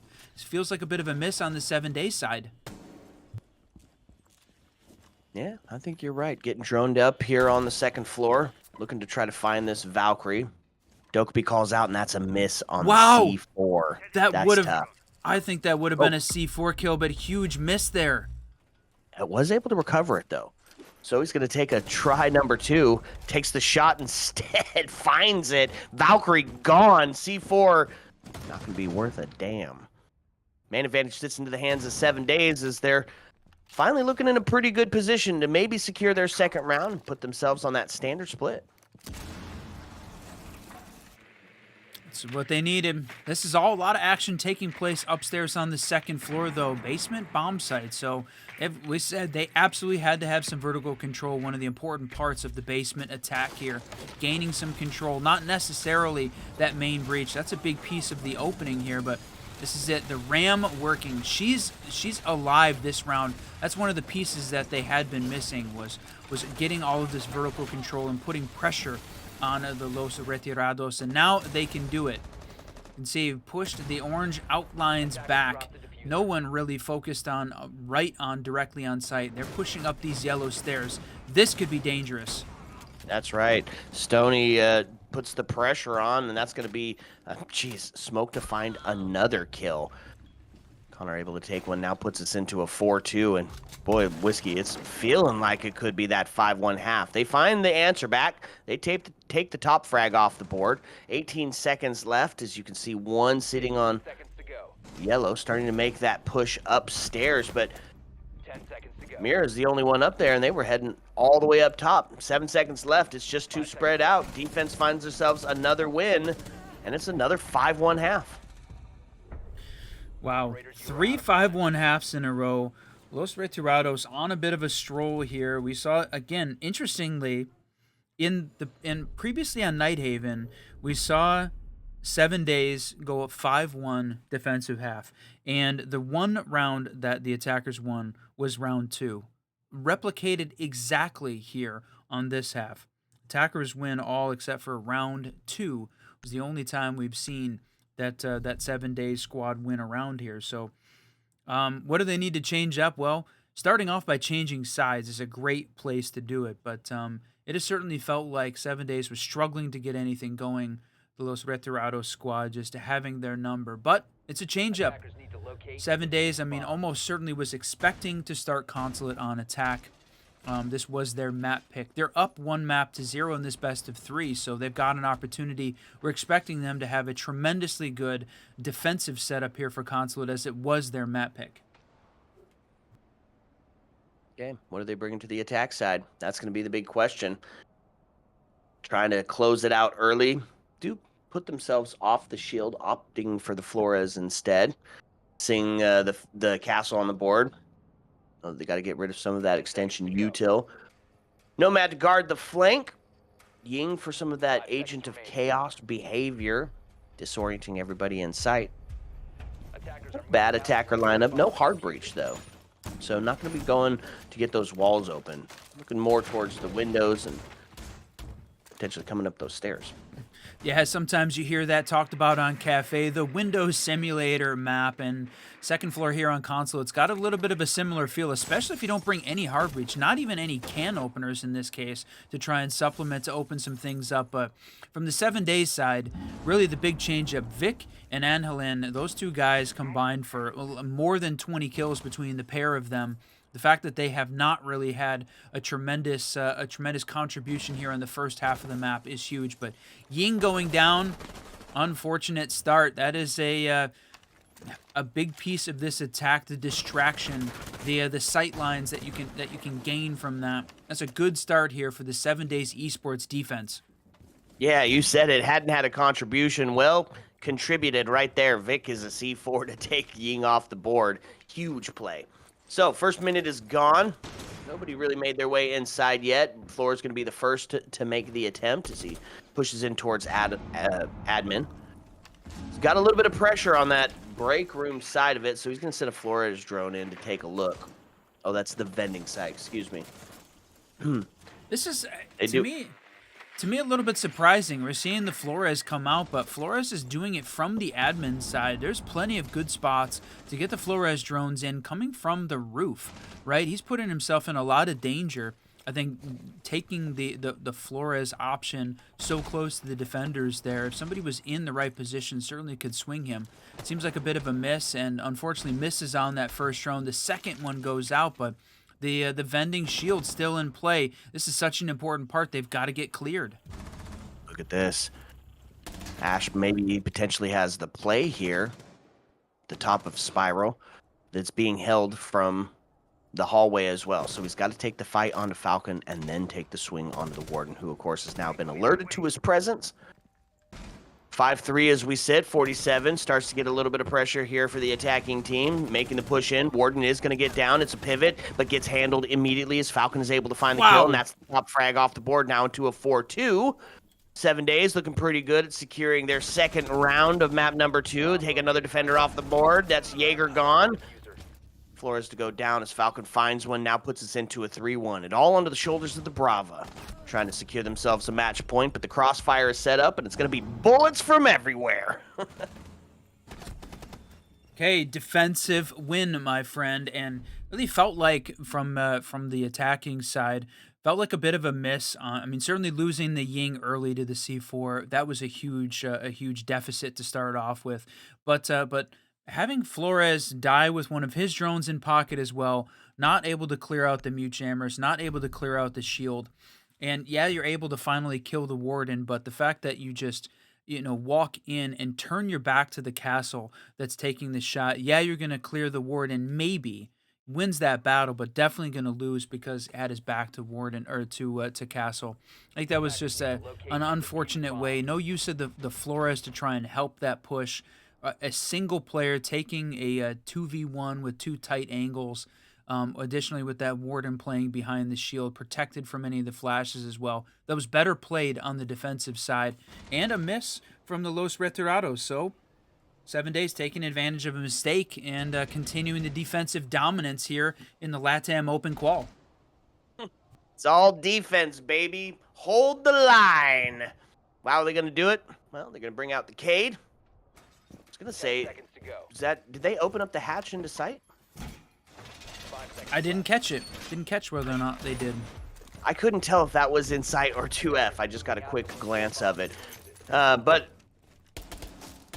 that'd be interesting. Nope, we do have some roamers up on the first floor. So I guess that would make sense, right? Give yourself an avenue. If they did do it, give yourself an avenue back down if that's what you're going to be playing at here. Usually you see that coupled with like a castle or something. Did they open it? Yeah, having the hatch open definitely gives it the attacking team a little bit of advantage. They don't have to waste any of that utility. But if you're gonna play, the extended roam game, you're gonna be continuing to put pressure. That can waste just as much time as a piece of utility that the attackers are bringing in. You called out them, these teams not necessarily bringing a ton of hard breach this time. Got Kynes on the thermite. They've got it available. But really that's the only piece. And again, Look at this. The Jackal and the Dokkaebi combined for this roam clear perspective, and similar to what 7 Days brought out. The I guess the synchronicity between these two teams is surprising. How often they're picking up and playing similar styles. Yeah, on both sides, you're absolutely right. Okay, 5-all, first minute gone. Drones starting to do what they do. They suss out a couple of those key players. Legion Gu goes out. This is going to reveal the location of Roddy playing on there. He takes a couple of shots, making the rotate around. Doesn't get a kill just yet. Getting aggressive, makes the push, is rewarded for it. Roddy off the board, now puts us into a 5-4. Main advantage into the hands of the attacking team. They're starting to play the game. It's starting to be that time waste, and there's the equalizer. What a huge play. Top frag off the board, now is rewarded with it for a double. Man advantage switches into the hands of 7 Days. They still got plenty of cams, plenty of opportunities. Makes the switch in, but wow. just as devastated was the Legion Gu that slowed him down, the distraction. Who knows, but now it's just going to be Thermite alone in a 1v4. Going to take the shot on the rotate, but is going to be absolutely devastated. Falcon with some body shots to end that one. To me, it is crazy how different we're seeing these team plays. I mean, you watch that first half of this map, and Los Retirados looked like the significantly better team, consistently shutting down the 7 Days esport attacks from every avenue, having good answers back, holding good angles, and then to see it flip completely. Right, this looks like the 7 Days esports team should absolutely be winning this best of 3 the way these last 2 rounds have gone. Very good defensive hold, winning the 1v1 gunfights. Los Retirados making some mistakes and then completely capitalizing on it. It's a tale of 2 halves. I mean, we're on it's not even a roller coaster at this point, because it's not an up and a down. It is absolutely this pendulum swinging back and forth for dominance. 7 Days is riding the wave right now, so Los Retirados needs to do something different. They need to change this attack up. They looked like they had a couple good options, but falling apart, losing the IQ early, not identifying all of these defensive gadgets, which they are bringing a ton in this case, and a little bit of denial, both in the form of the castle and the breach denial with the mute and the Cade. This Retirados is going to need to do something to answer back all this electronic utility. 5 seconds left. New op on the board. It's the new op, Whiskey. If you're new to Siege, you're new to this season. Whiskey, tell us about this new one. What does it bring to the table? It's kind of interesting. Yeah, that's right. Stony bringing out the Raura. Now, her Dom panel, as they call it, the Dom launcher, able to shut down and hold one of these doors. Now, there is a known bug in the deployment. If a drone is close to the bottom of a doorway where the Dom panel is deployed, it can cause it to malfunction. So the team should know that they need to be careful and not exploiting that bug, because it was specifically called out. But there's a lot of great opportunities for her to use this gadget and basically cut off the defenders from making a rotate back, right? The reverse castle in this case. Now, of course, both teams can open it up, but gives you a little bit of the opportunity, and the attackers can open it very quickly to sort of surprise the defenders. And we haven't seen it come out yet, so... but, holy cow, Anhelin is just going to shut this down very quickly, and I was going to say the Monty... Oh, what a shot by Stoney. Okay, as Stoney. They just push in. Yeah, LMG, enough bullets to kill them all there. Is going to find one, getting a little bit closer to the equalization there. But it is 4-3 into the hands of the defense currently. Monty just being that presence, that walking drone, slowly clearing everything. A couple of call-outs here of where those holes are going to be at, where somebody potentially is going to be holding. Stoney looking to get active on some of that vertical play as well. They've got to find one for the equalizer here. Thermite does have the diffuser in hand, so the potential for a plant is in play. See what they're going to bring it on here. It still has 1 C4.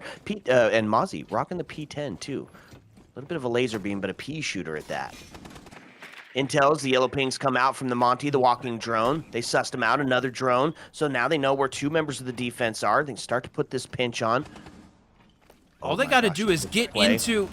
Yeah, huge. Unbelievable. Absolutely huge. Triple kill on the Unbelievable. round, now into a 4v1. New op, the only one left alive. Just going to hold the pre-fire. They know exactly where they're at for this last 51 seconds, so now it's going to be the march down yellow as they're going to try to bring out the pistol, the new weapon, and see if they can do some work. Smokes go out, prone on the swing, but it's, man, break out the barbecue sauce for that 4-piece. He is just going absolutely crazy. Wow. Yeah, completely falling apart there for the Los Retirados. I mean, it looked like we were going to see the the use of the new op and the gadget. She's holding the hatch upstairs. Monty, pushes down. They gain a little bit of the yellow stairs control. Looked like they were going to push into piano, drop the hatch, and then use her and her gadget to block off the entry from yellow into piano, and then only focus on the other side of the site, the expo side. And that makes it a lot more a lot easier there to be able to hold on, not have to worry about somebody rotating from the hallway, which is exactly what happened. The flank comes down the hallway and is able to take out the thermite and the Monty from behind, shutting that completely down. And it doesn't really give Raura any opportunity there to use her gadget. We're going to see our second timeout taken of the entire LATAM Open quals in both of them here in the same map, as the team's starting to recognize we need to do something here to change it up. The timeout buff did not help at all from the 7-day side. They were not able to find an attacking win. We'll see whether or not the Los Retirados can pick it up, because at right now, 3 in a row, the complete round rotate, 7 days winning all 3 of the primary, secondary, and tertiary sites. And they get to rotate back to the 2F, which they won fairly convincingly. So it is a tale of two halves. And the epic failure from both of these teams to win on attack probably needs to be studied. You're absolutely right. We're treated back to the, was it Oxygen Wildcard Bank game? Yes, exactly. The like no attacking wins. Yeah, exactly. Okay, so set up a little bit more of a standard approach here out of 7 days. 10 seconds to go. You said they've made the full rotate. They know what they need to do. One thing that they are going to bring to the table is the ADS of Jaeger. Slow down some of those things that are those flashes and smokes that are just proven so impactful against the team. 1 away from tying this thing up, and we're watching it again. Absolutely huge. On the side of the defense, attack, gonna fairly standard as well, right? You've got the gridlock to make sure that those flanks are not happening. Specifically, Jaeger, he has been the flank king so far, so bring along a little extra util to make sure that he can't keep up that action. Flores, they're trying to get that shield down. It is the critical push point. It is the must-win scenario, is getting that warden pushed out of the vending hallway there. And we got to see whether or not is Warden going to do the same. Is he going to make the push in and try and operate those drones from inside admin, or is he going to, try and take it from the roof, keep himself in safety? He's got to stay alive to be able to use those drones. And the fact that 7 days didn't really change up anything about the way that they were holding it. They've got the Warden behind the shield, protected by the mute jammer. They know that this is going to be the case, and there's a lot of opportunity to use some of those these impact EMPs to shut down the mute jammer and then be able to get a Flores in. But again, look at that.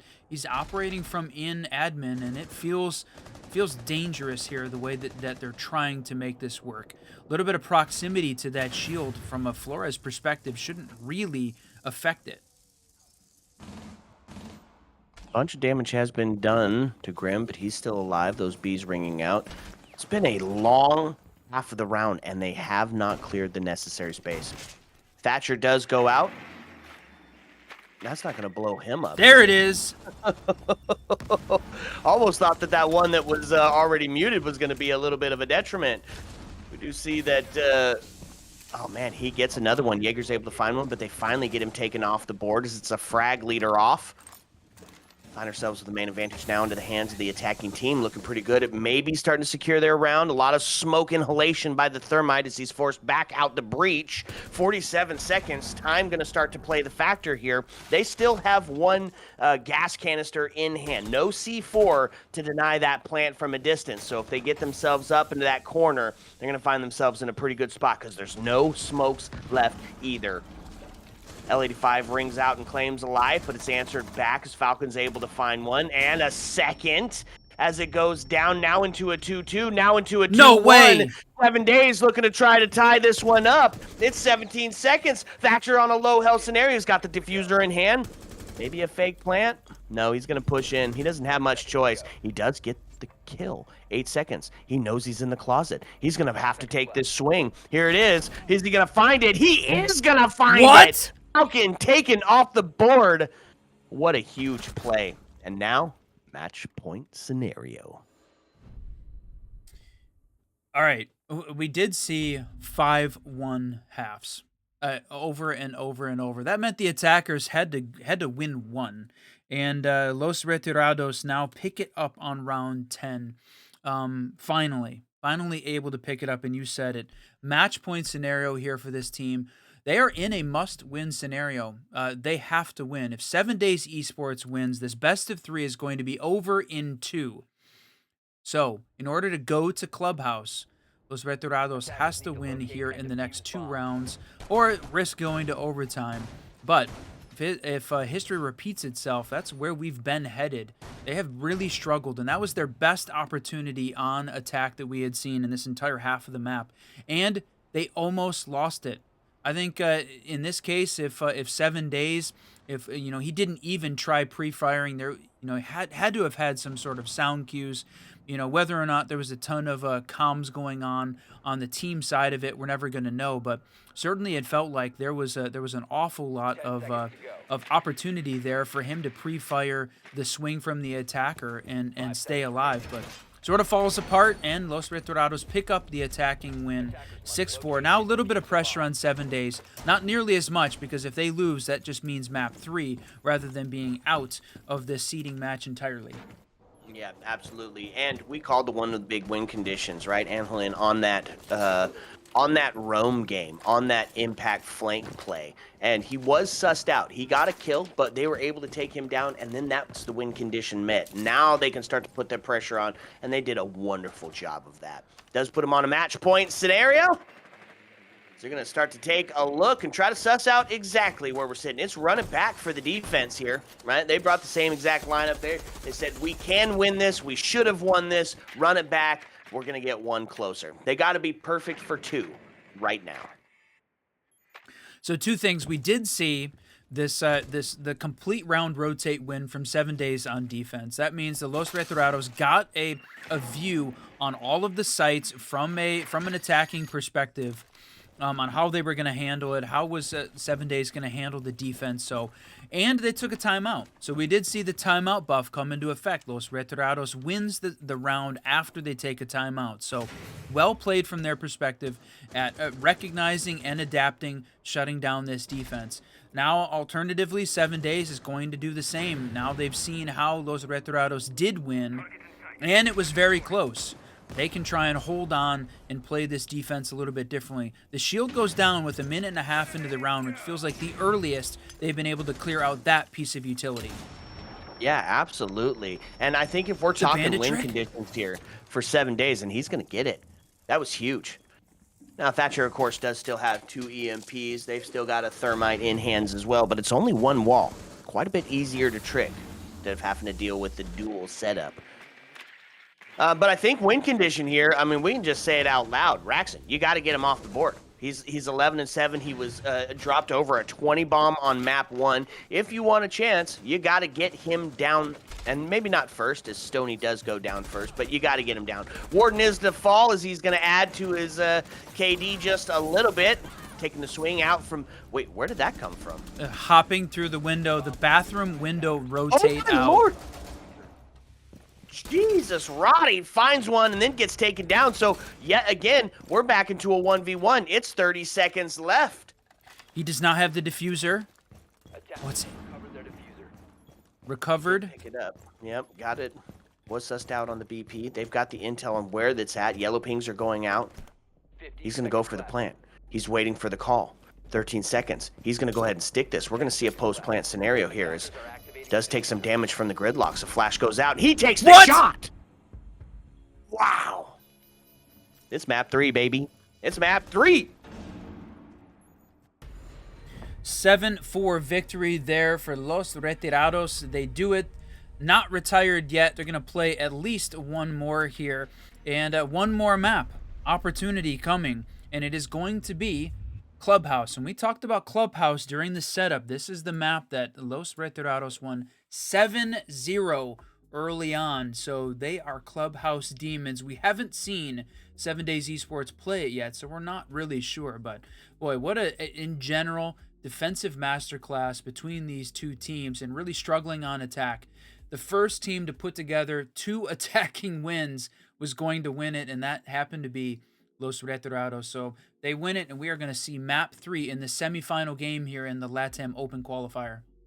Run, I got to be honest with you, I am really excited for Clubhouse. Only because these 2 different styles that we're watching these 2 teams play right now, they're going to clash, and they're going to clash beautifully. 7 Days does Yes. a great job of checking off the boxes on their attack, albeit a little bit slow, but Clubhouse, a little bit smaller of a map, you can afford that. Right, so getting all of those boxes checked off, I feel like we might see some plants coming off. But on the other side of it, Los Retirados, they are aggressive. They're going to try to take advantage of some of those mistakes. They're going to spot those gaps. This is going to be head-to-head, baby. Map number 3 coming your way. Sit back, relax, because I was going to say, speaking of quickly, these guys are gonna hop right into it. So it is going to be a very short break. You know, don't go away very long, because we're gonna be back into this in just a moment. well, we can do that other thing that we had planned if you want. maybe a little ranked while we wait for them to get in the board instead of going. Well, yeah, we were gonna talk just so quickly. I love that the teams are ready to play. They want to see who's gonna win here on the seeding day. One of the things that we had gotten a lot of questions about was just how was the whole Challenger Series organized from a LATAM perspective, because, you know, a lot of confusion of like NA, LATAM North, how was that all going to work out? So we wanted to just talk about it, and really, you've got to take a look at the Challenger Series rulebook at some point, because it is wild. All of the regions doing different things to qualify teams for the Pro League. Which is kind of cool. I like the fact that they're doing different things, but it certainly creates confusion. In EU, they're playing for points. All of the teams can play all of the open qualifiers, and they're playing for who has the most points earns spots in the Swiss stage in the closed qualifiers. In LATAM, it's just open qualifiers and then a closed qualifier. That's it. And the teams that don't win the closed qualifier go to play in the North America one.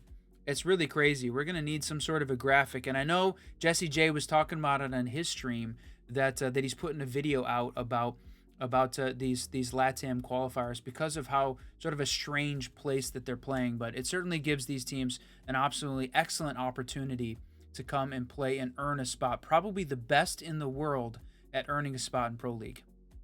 Yeah, and the video's going to go crazy. He's full of that information. Just Jay also covering some of the games today, so make sure you stop by, check out his stream, and make sure you tell him that the Whiskey Boys sent you to say hello. Did we talk long enough, or are we still going to need a break? That was a little bit difficult to tell. We can take a quick break, but we will be right back. Ayo. Let's go.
What's up and welcome back, fellow Siege spectators and players. He said it was going to be quick.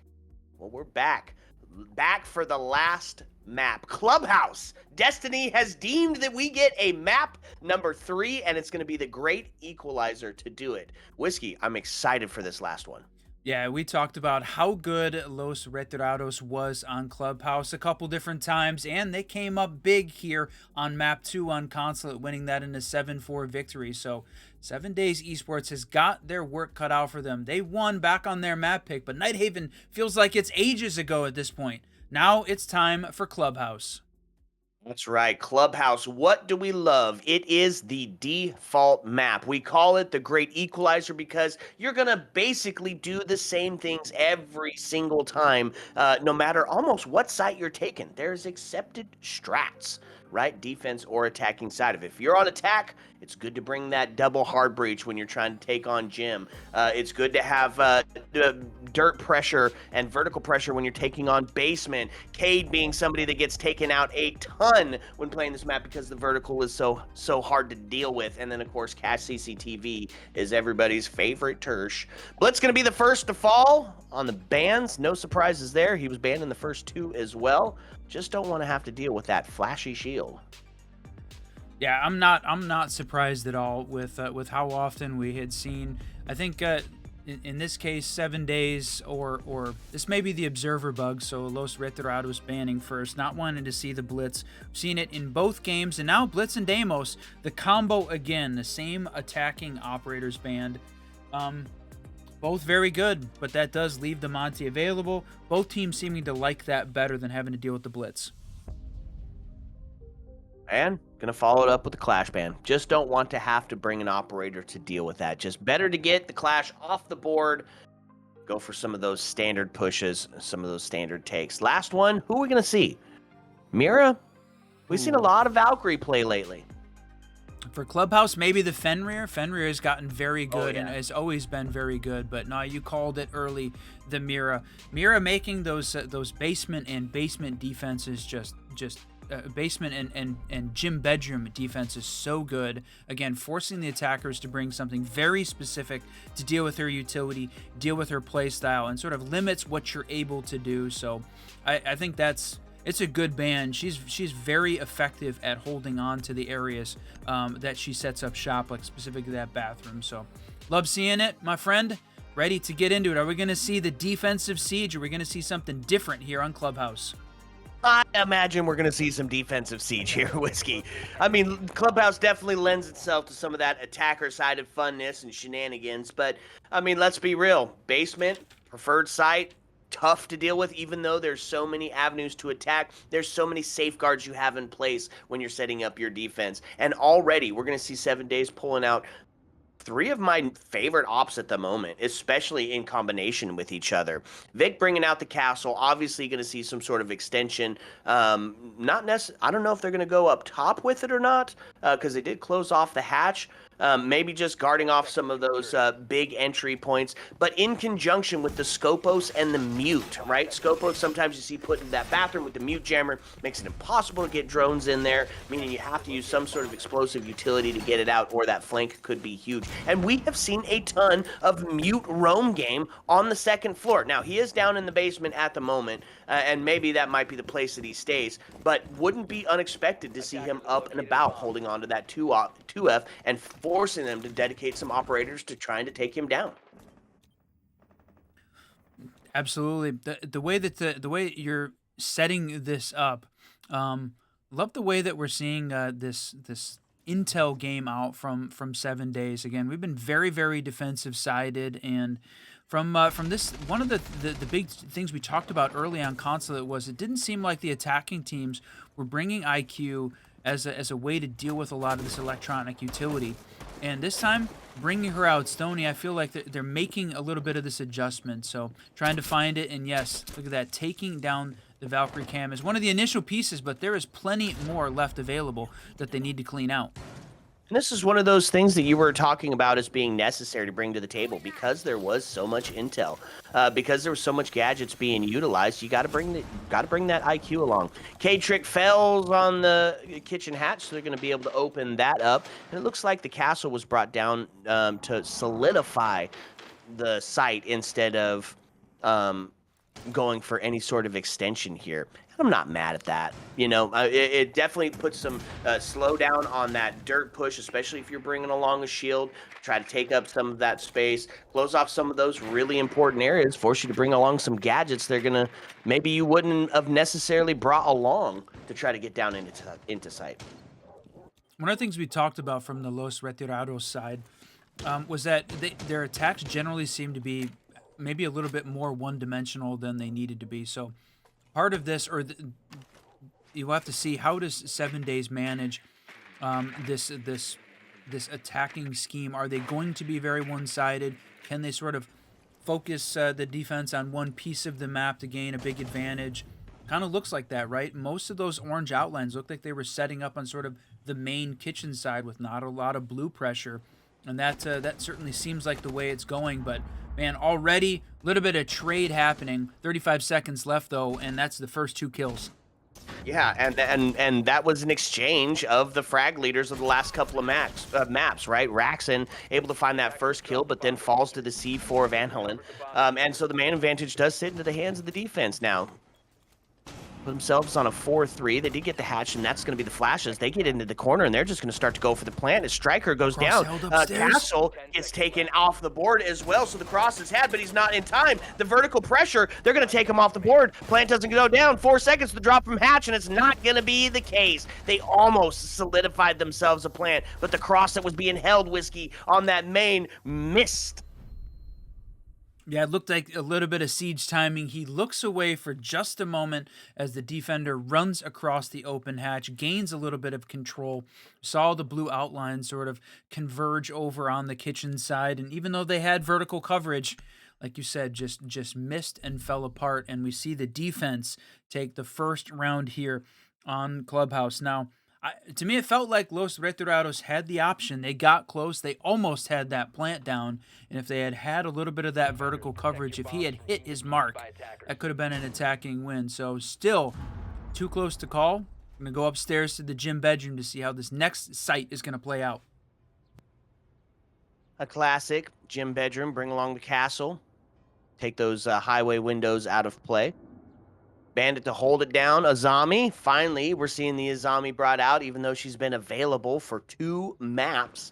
Of course, help maybe facilitate that extension over into the cache CCTV area. You see her getting set up and ready over there. No deployable to hold at the top of red. Maybe that's what the keep barriers will be for. 5 seconds to go. Not bringing that... Oh, no, they are bringing the double heart breach. Okay, Habana is on the board. Kind of an unusual pick. Usually you see that the summon charges being brought out, but, you know, maybe it's a comfort pick here. We've seen teams be very successful using the Habana with the combination of the castle, right? Able to use just 2 of those pellets, long range, open up both of those, you know, from really far back, and then open them at the same time, rather than using a Cali gadget or rather using something up close and personal. So that's one thing that I think she does a pretty decent job of, opening those up long term. So she's already used a few of them. But Thermite working, he's getting his angle here and protecting from the dirt run out. Is that a punch hole? They have had a punch hole on that dirt soft wall. Man, even if you just rotate down there to make that punch hole and rotate back up, that pressure is still there. That's still in the back of your mind. Oh my lord, we're all kind of lined up here. 1, 2, 3 players. Four of the defense in Habana's the only one who's off. Everybody else is up on that jacuzzi side. Now, Zofia does make the move around as Thatcher opens up the castle, finds the kill. Great play, great teamwork, and that's going to amount to the wall getting opened up and the breach now gone and a C4 off the board. Beautiful play by Los Retirados. Yep, Bandit thinking he's able to work it and had a little bit of safety from the castle barricade, but good teamwork, you said it, from this team. just shutting down that defense, gaining a little bit of sight control there, and that's 1 kill down. The fact that we didn't see the first 2 kills come in until 40 seconds left in the round was pretty unbelievable on that last one. One of the longest we had seen, all 10 left alive.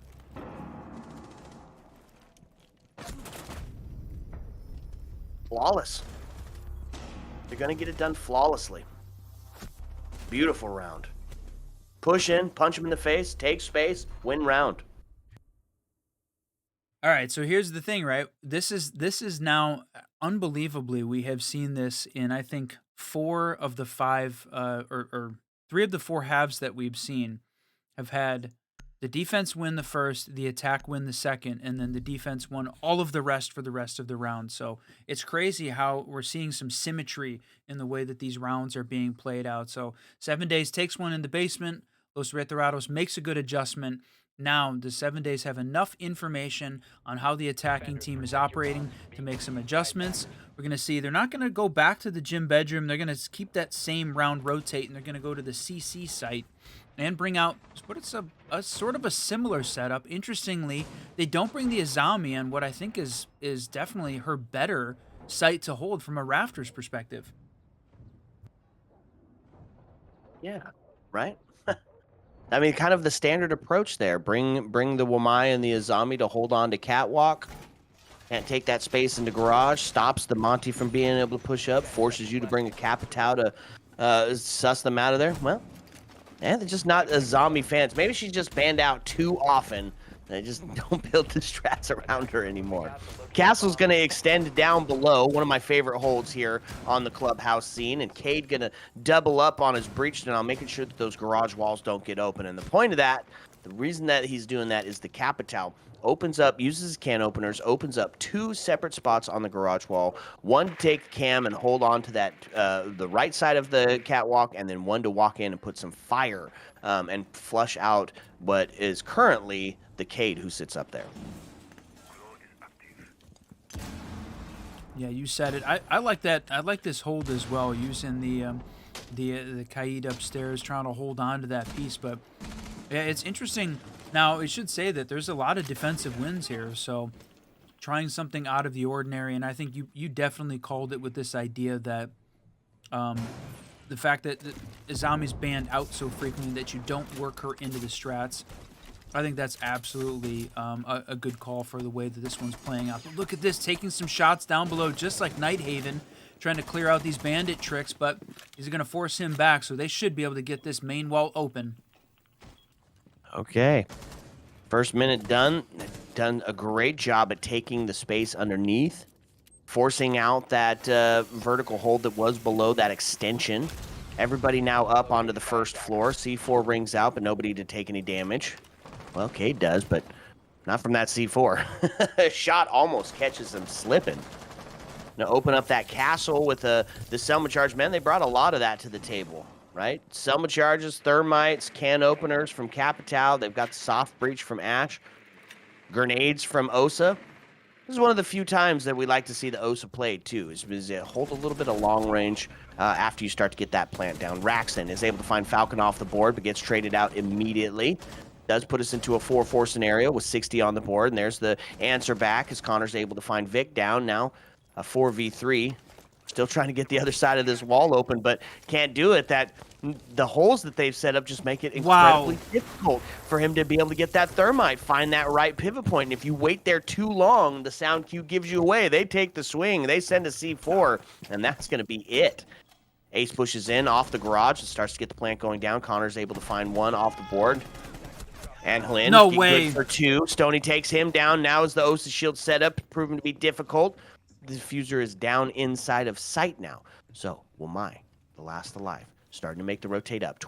They're starting to make the rotate up to put the pressure onto the Wamai. They've got a split. He can get inside. He does. The cross is set up, and Osa's going to be able to take that. Stoney finds the kill. Huge play. All right, my friend. This is a significant moment in this LATAM Open Qual semifinal so far. 2 attacking wins on the opening half of a map. I haven't seen that yet in any of them. This is it. That is a huge changeup in the way that this game is being played, and to me feels like if there was sort of a subtle momentum shift here that is happening, that is converting power to one side or the other. Los Retirados is that team. They are starting to make the push here. It's very early in this map, but the fact that we get to see 2 attacking wins feels very significant. In 7 days, some cracks showing up in the armor. They lost both of the upstairs site now on round 2 and 3. Gym Bedroom and Cash CC go down. They did win basement, but it was close. That plant almost went down from the Los Retirados side, and then I think it could have been definitely a different round because Buck was upstairs to cover the vertical if the plant had actually connected. So it was very close. This right now, even though the scoreline is showing a 2-1, this is very close to a 3-0 attacking half. And 7 days needs to turn up the heat. We said they didn't have a lot of pressure on them last map. Now it's back. We're into best of 1 at this point. Find out who is going to move on to that grand final. That's right. Starting fresh, starting from 0. None of the previous maps matter up until this very point. Scopos and Mute back on board. The Castle combo. A little bit of intel as Valkyrie is here as well. Got a couple of players on the side of the defense sitting at that 0-3. That's tough. That's a tough place to find yourself. That's only inside of 3, so not like a huge loss. Got to be a little bit more active here on the defensive side of it. Stop some of this. Now, you do see that Scopos is up in that bathroom area. With the mute jammer. Oh, yeah. Yep. We've not seen that strategy for a long time. This combination was prevalent at first. Yeah, very early on, but the fact that we have not seen it in a long time. Scopos, it looks like did make the switch. So now in place upstairs in the bathroom with that mute jammer in play. So we'll see. It's a strategy that was, countered, I think, really well. Interesting that the idol show looks like it's standing though. I don't think that she's actually in that spot. Hard to tell from the lines. They're moving so quickly. Everybody getting active here on round number 4, Whiskey. First kill is going to go on to Falcon, so he's going to remain 0-4 inside of 5. Does get answered back as Raven gets taken down, so the equalizer. And they did not get the hatch open with Habana, so going to have to rely on the can openers of Striker instead to get the job done. And hopefully there isn't any sort of tricking going on, right? No impacts because he's only got 2 of them. So that battle will be over before it even starts.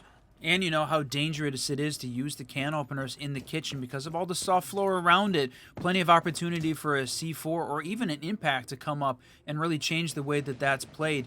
If you got to get down, hold on to that can opener, and then toss a C4 or a nade up, and both of those being electrified, oh man, I think that means there's not really a good chance here. They're going to be forced to push the stairs, and there it is. 1 C4 coming out. Huge. Rhodey. Yep. Double.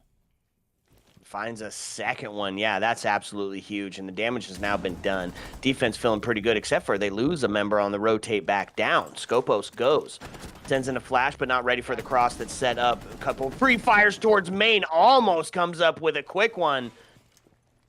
Instead, it's going to be a little drawn out. 21 seconds left. Making the push in onto the church wall, but not going to see the swing from Moto. Rod is good for 3 as they find the equalizer. Yep, that was the aforementioned Striker shut down in the hallway outside of church, and right now we said it's the 7-day esports. They're the masters of the basement at this point, winning it twice. They're 2 rounds. So the problem is there's not enough opportunity here to win. They might. Oh no, they're not going to get an opportunity to play basement again. They're going to have to find a win at least on 1 or 2 of these upper sites to try and get the standard defensive split here on Clubhouse. Otherwise, Los Retirados is going to go into their defensive half with a significant advantage. Yeah, no, it's got to be 2. They've got to take it here. This is for sure should be defensive side of it, especially with the last, at least gym bedroom. Cache CCTV may be a bit of a question mark, but talking to Cassiopeia, there's new tech coming out for Cache CCTV, so we might be starting to see some other sites, maybe Bar Stage coming into play. I know it's crazy, but it's here. There's new tech coming out for Clubhouse, so keep your eyes on that one. At this point, they've got to win Gym Bedroom to start us out. It's a full extension. Headed over to the Cash CCTV side, bringing out the castle, bringing out the Azami, really digging into that trench warfare, that static hold. Got to bring along some gadgets to get it done. Last time they were able to stop this bandit from tricking with a well-placed Zofia and nade charge. I imagine they're going to probably try to bring something similar to the table as Stoney's back on that Zofia. Yeah, I think you're absolutely right. It was a successful attack. It was a successful setup, and this Los Retirados team did a great job of attacking and holding on to these the second floor site. Again, it got close. They felt a little bit slow, but it feels like they've got a little bit of extra pep in their step recently, especially as they moved on to Clubhouse, which, like we said, we expected to be one of the maps that they were very happy to see. 7 days needed to win early, maybe avoid going to this map. We said that was potentially one of the win conditions here as we're watching this team just get better as this semi-final game has gone along. Looks like Bandit has retreated into the bathroom. Maybe not necessarily going to take the risk of tricking, at least on the breach wall. His wall will remain potentially closed, unless the Thatcher is unless the Thatcher and Habana combo can try to force them out. It's the only real play they have against potentially pushing up on that wall outside of just being bold and taking space. Habana opening up some rotates into that cache so they can start to put some pressure on. All 5 alive inside of 1 minute and 30. Yep, for sure. Bandit rotating back. Los Retirados played it out exactly the same way, using the Ash to open up the castle and taking shots as soon as he was there. But look at this. Bandit's going to find one. Falcon finally gets his first kill of the day, or of the map in this case, and it was an important one, the opening kill onto Stoney here. But the battle upstairs in cash, won there by the Los Retirados team. They've gained a little bit of an advantage in a 2v4 now, with the Azami being down, 58 seconds left. This is huge for the Los Retirados team. That's right. Falcon goes down as well. That's confirmation on Azami. Now puts themselves into a 1v4. Coming up on the flank, a little bit of trigger discipline, but it's not going to amount to it because he hears something. He gets the call. He gets something and just takes the shot, says, good night, sleep tight. Oh, what a huge miss, unfortunately, there for the 7 Days Esports. Man, Los Retirados taking the 3rd attacking win. And like we said, a huge change up, a shift here in the momentum of the whole evening at this point, with this team moving into a 3-2 half, or a 3-2 round so far in this half.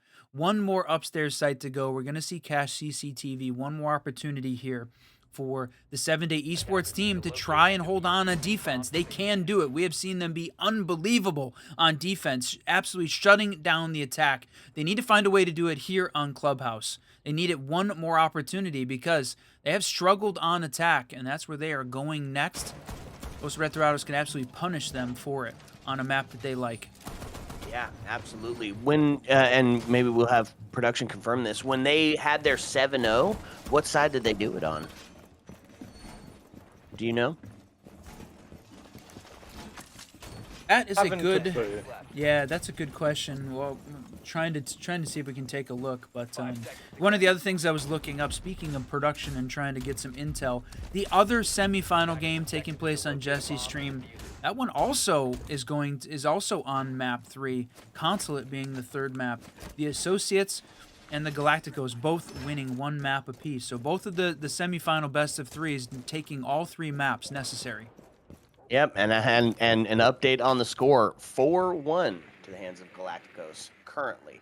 They said on their round number 6, trying to see what their half is also going to be. We are very in line with these 2 games at the moment. We're sitting on the same round, close to the same time, like 40 seconds apart.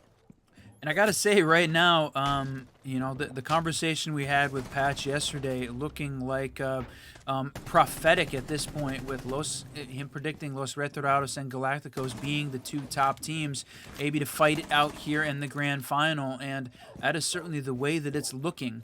Los Retirados moving forward and cutting some of the steam out of the 7-Day Esports, but they are not done yet. It is time to step it up. We've gone through the full first minute of this round, and only a little bit of actions happened, only one going down, and it was sort of that the captain and definitely the frag leader the last 2 games, Draxing, going down. So you did not waste, don't throw bodies at this. Continue the onslaught you had, but boy, there it goes.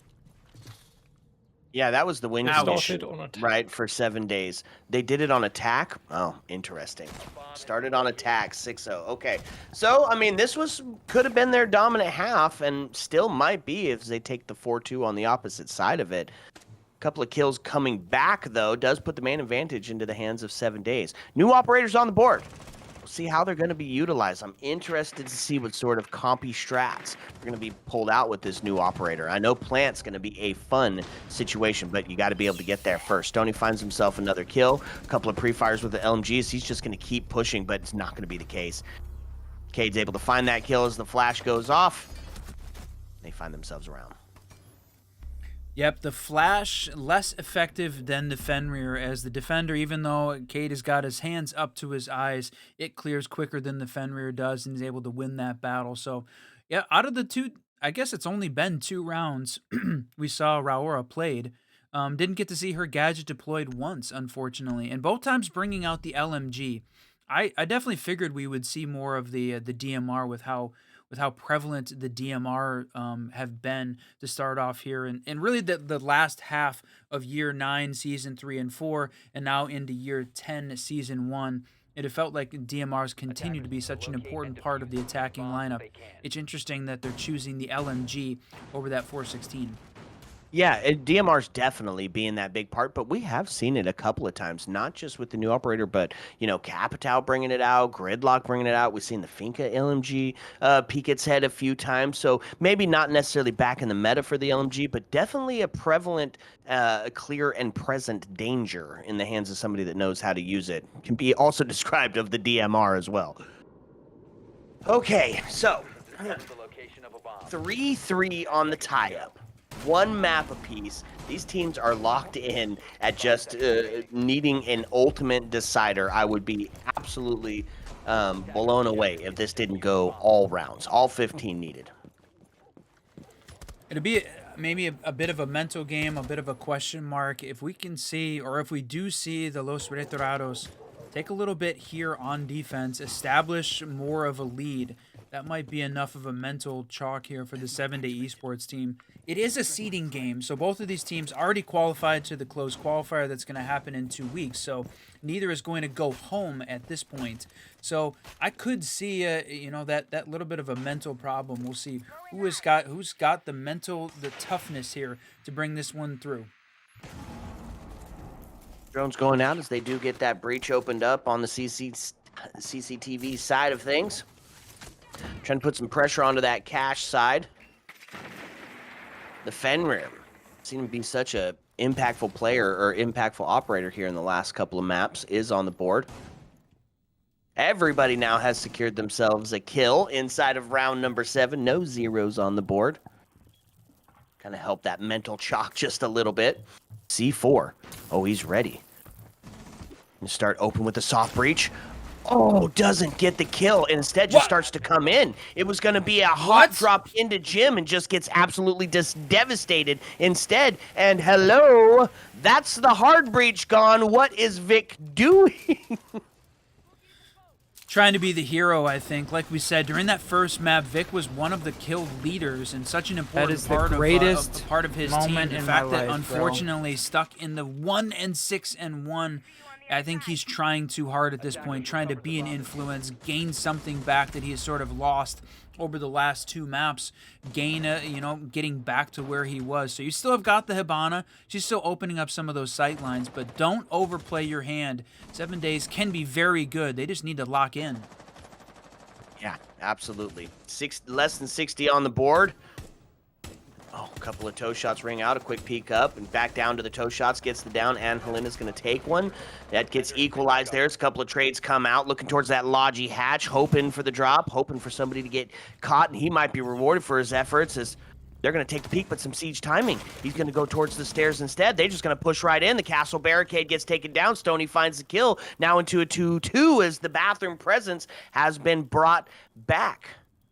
A drop outside onto the highway windows. They send in a flash, chasing them back down the stairs. Not able to get that castle quite opened up.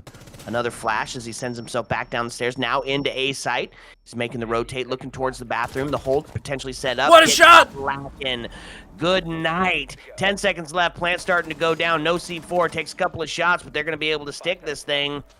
He's going to have to rotate around through the bathroom side of it, looking towards the gym equipment. Finds one, looking for the second. No way! You know where the plant's at, but it's not going to do it. Anhelin just proves to be too much inside of the gym bedroom.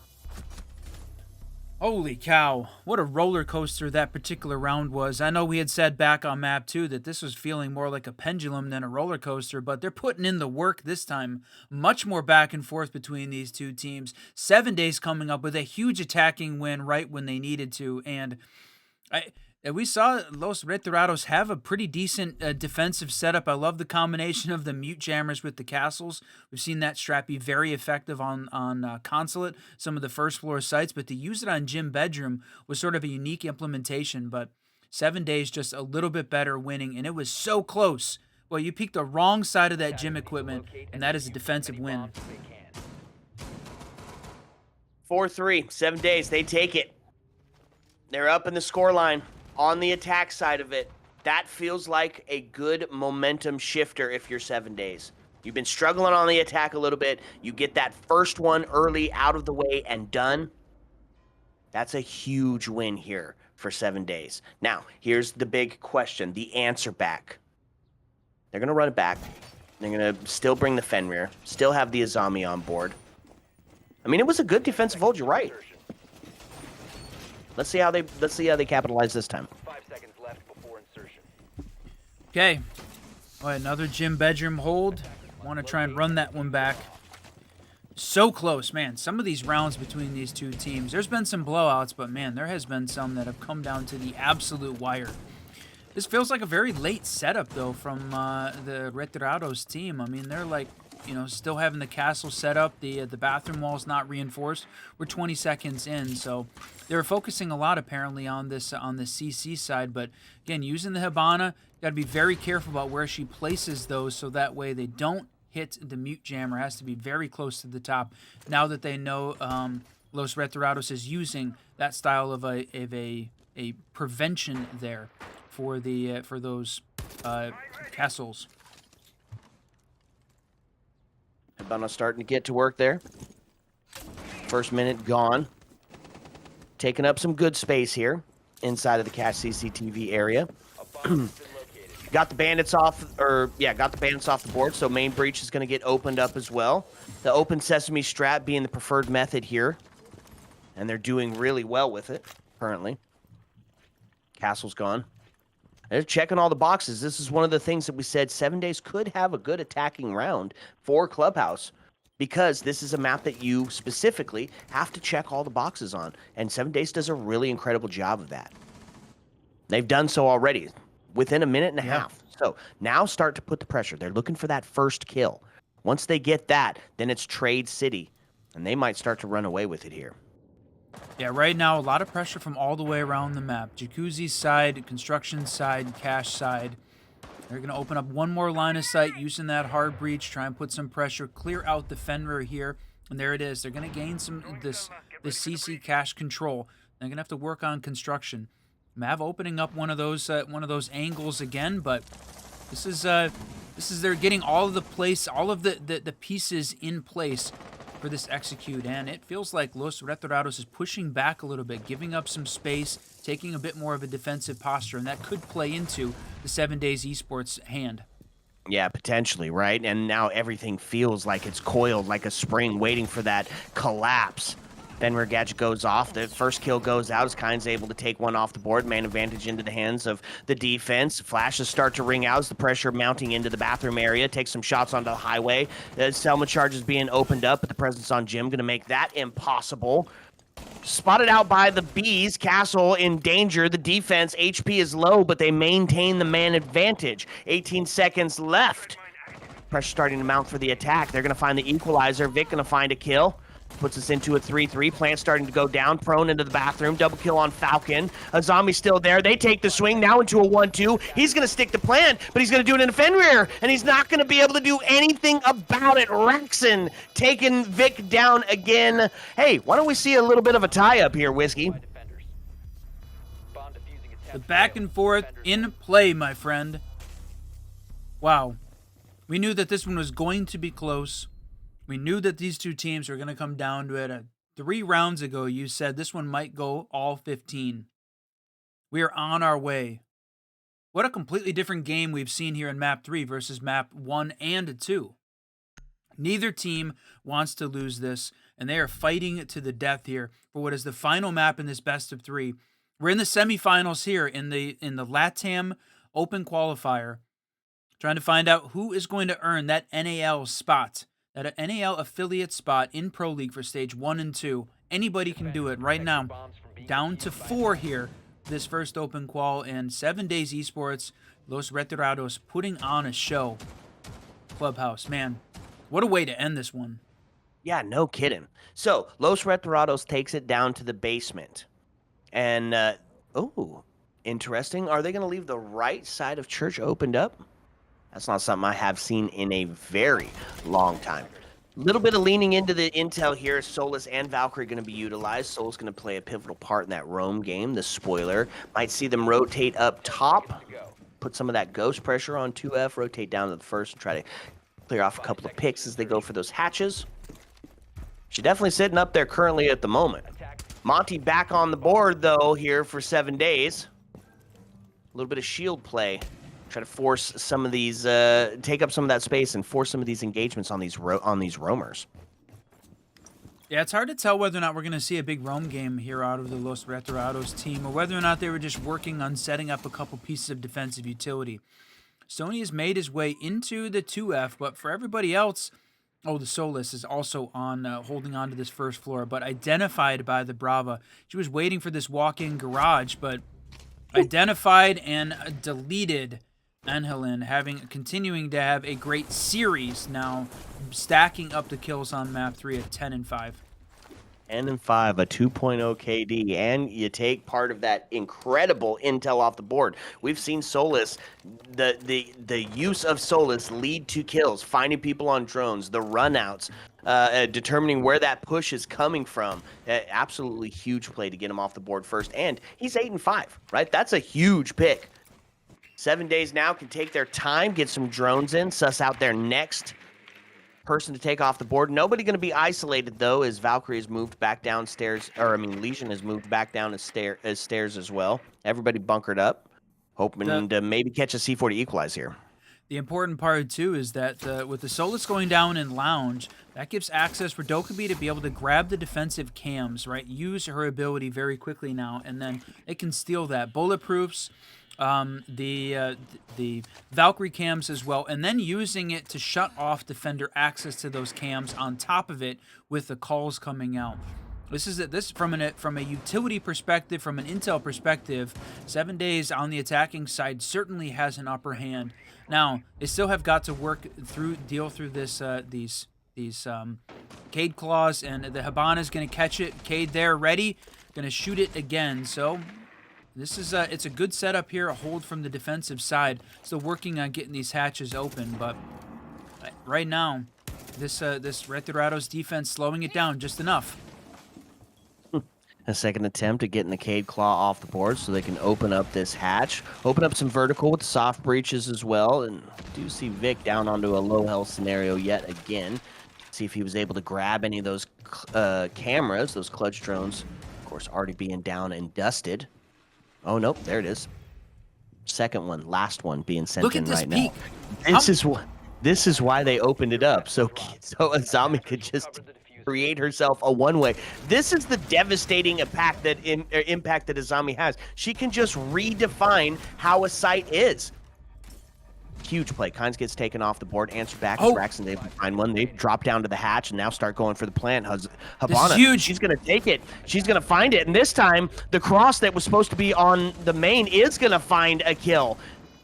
Does take us into a 3v2. They just push in. Raxon on a triple kill now. It's going to be Vic alone, left in a 1v3. 2 low health scenarios. If he can just get a bullet on, he'd be able to stop this. Starting to move in. Caught unaware. Back turned. Takes the swing. They find it. It's easy. Defense is going to have it. A little bit of teabag on the diffuser as well. Good thing this isn't Project Harmony. Oh, geez, low blow. Hey, all right.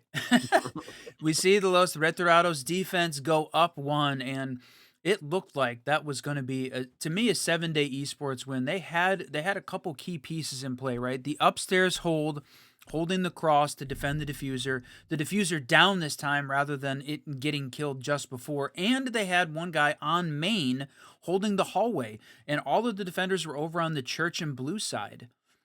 They had the one-way set up from Azami and decided, no, there's no way we're going to be able to push in, that she's got that too well covered. And I really wanted to see a little bit more of a close-up of how those Azamis were set up to create that one-way, because it looked incredible. But Los Retirados on the defensive side just bullied the guy in main, shut him down, and they lose that area of coverage, allowing them to cross over onto the Arsenal side. And then again, another loss, and they rotate upstairs to take down the vertical control. Easy win for them, but unfortunate, losing the main stairs advantage. That was the turning point for that round and the defenders. So gonna take basement. Now we saw this gym side, saw it twice upstairs. So now Los Retirados has 1 gym, 1 basement. They're going to need to go to the tertiary here. We're going to see for the first time how is the 7-day esports going to handle their attack here on the Cash CC side. Man, you know, it's interesting that you pointed out that they were yet again all the way on the other side of the map. It's almost as if they're baiting them into a plant, because they did that both times, right? They were on the other side of it, and then they retook to take site and get the diffuser. Almost like they're just baiting them into it, saying, "Oh, look over here, site's free. Get in and plant," and then just collapsing onto the attack team, taking the numbers and winning the round out. If that's a strat, it's devilish, and I really like it. It does partially rely on the defensive team making sure that they win all of those gunfights, which, you know, 7-day esports has had a couple great gunfights, a couple great wins there from that perspective. So I don't know that you can guarantee it. So it is taking a bit of a risk. But I like the fact that, you know, when teams start to take calculated risks, that can work out in their favor. So in this case, Los Retirados made it work for him. 7-day esports is down 1 on the attacking side. 5-4 as we're into round 10. It is all coming down to this in this best of 3. 1 more map.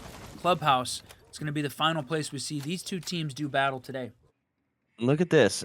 I use the same strat. This is why Azami's so good, right? Another little one-way. Now, it can be dealt with. I have been fried holding that angle several times, but difficult to see. Your short shots have got to be on point, and if there's a homie there backing you up when you make that push in to take that shot, yeah, goodbye. Dundada Chabada.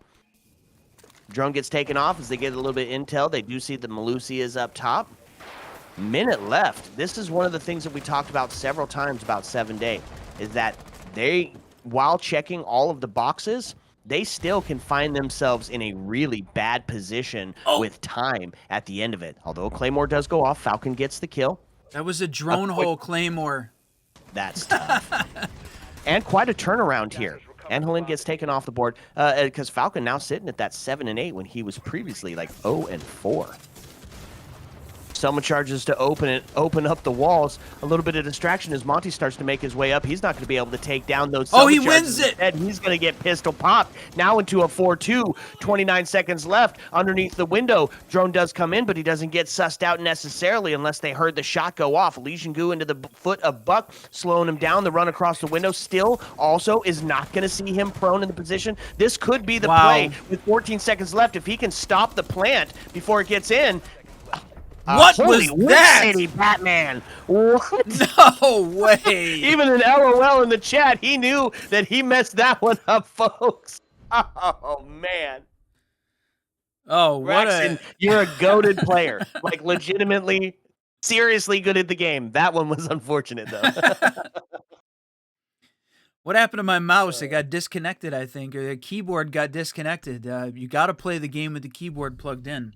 No, and he knows. That's the great thing apart about it is we're seeing a goat at the game, 20 bomb on the first map. You know, if he misses one single engagement out of the whole afternoon, in a funny way, that is not going to be a dark mark on his record because of what an incredible day he's had so far. Now, the danger is though that that allows 7-Day Esports to tie this thing up 5-5. That would have been the planter down, potentially leaving that Monty in a significantly more difficult battle if Ace had gone down as well. So tied it up. Los Retirados now they get to go back to the gym bedroom side. We saw this. We saw 7-Day win it back on round 7. They answered back and Los Retirados won it on 8. But man, what a game between these two.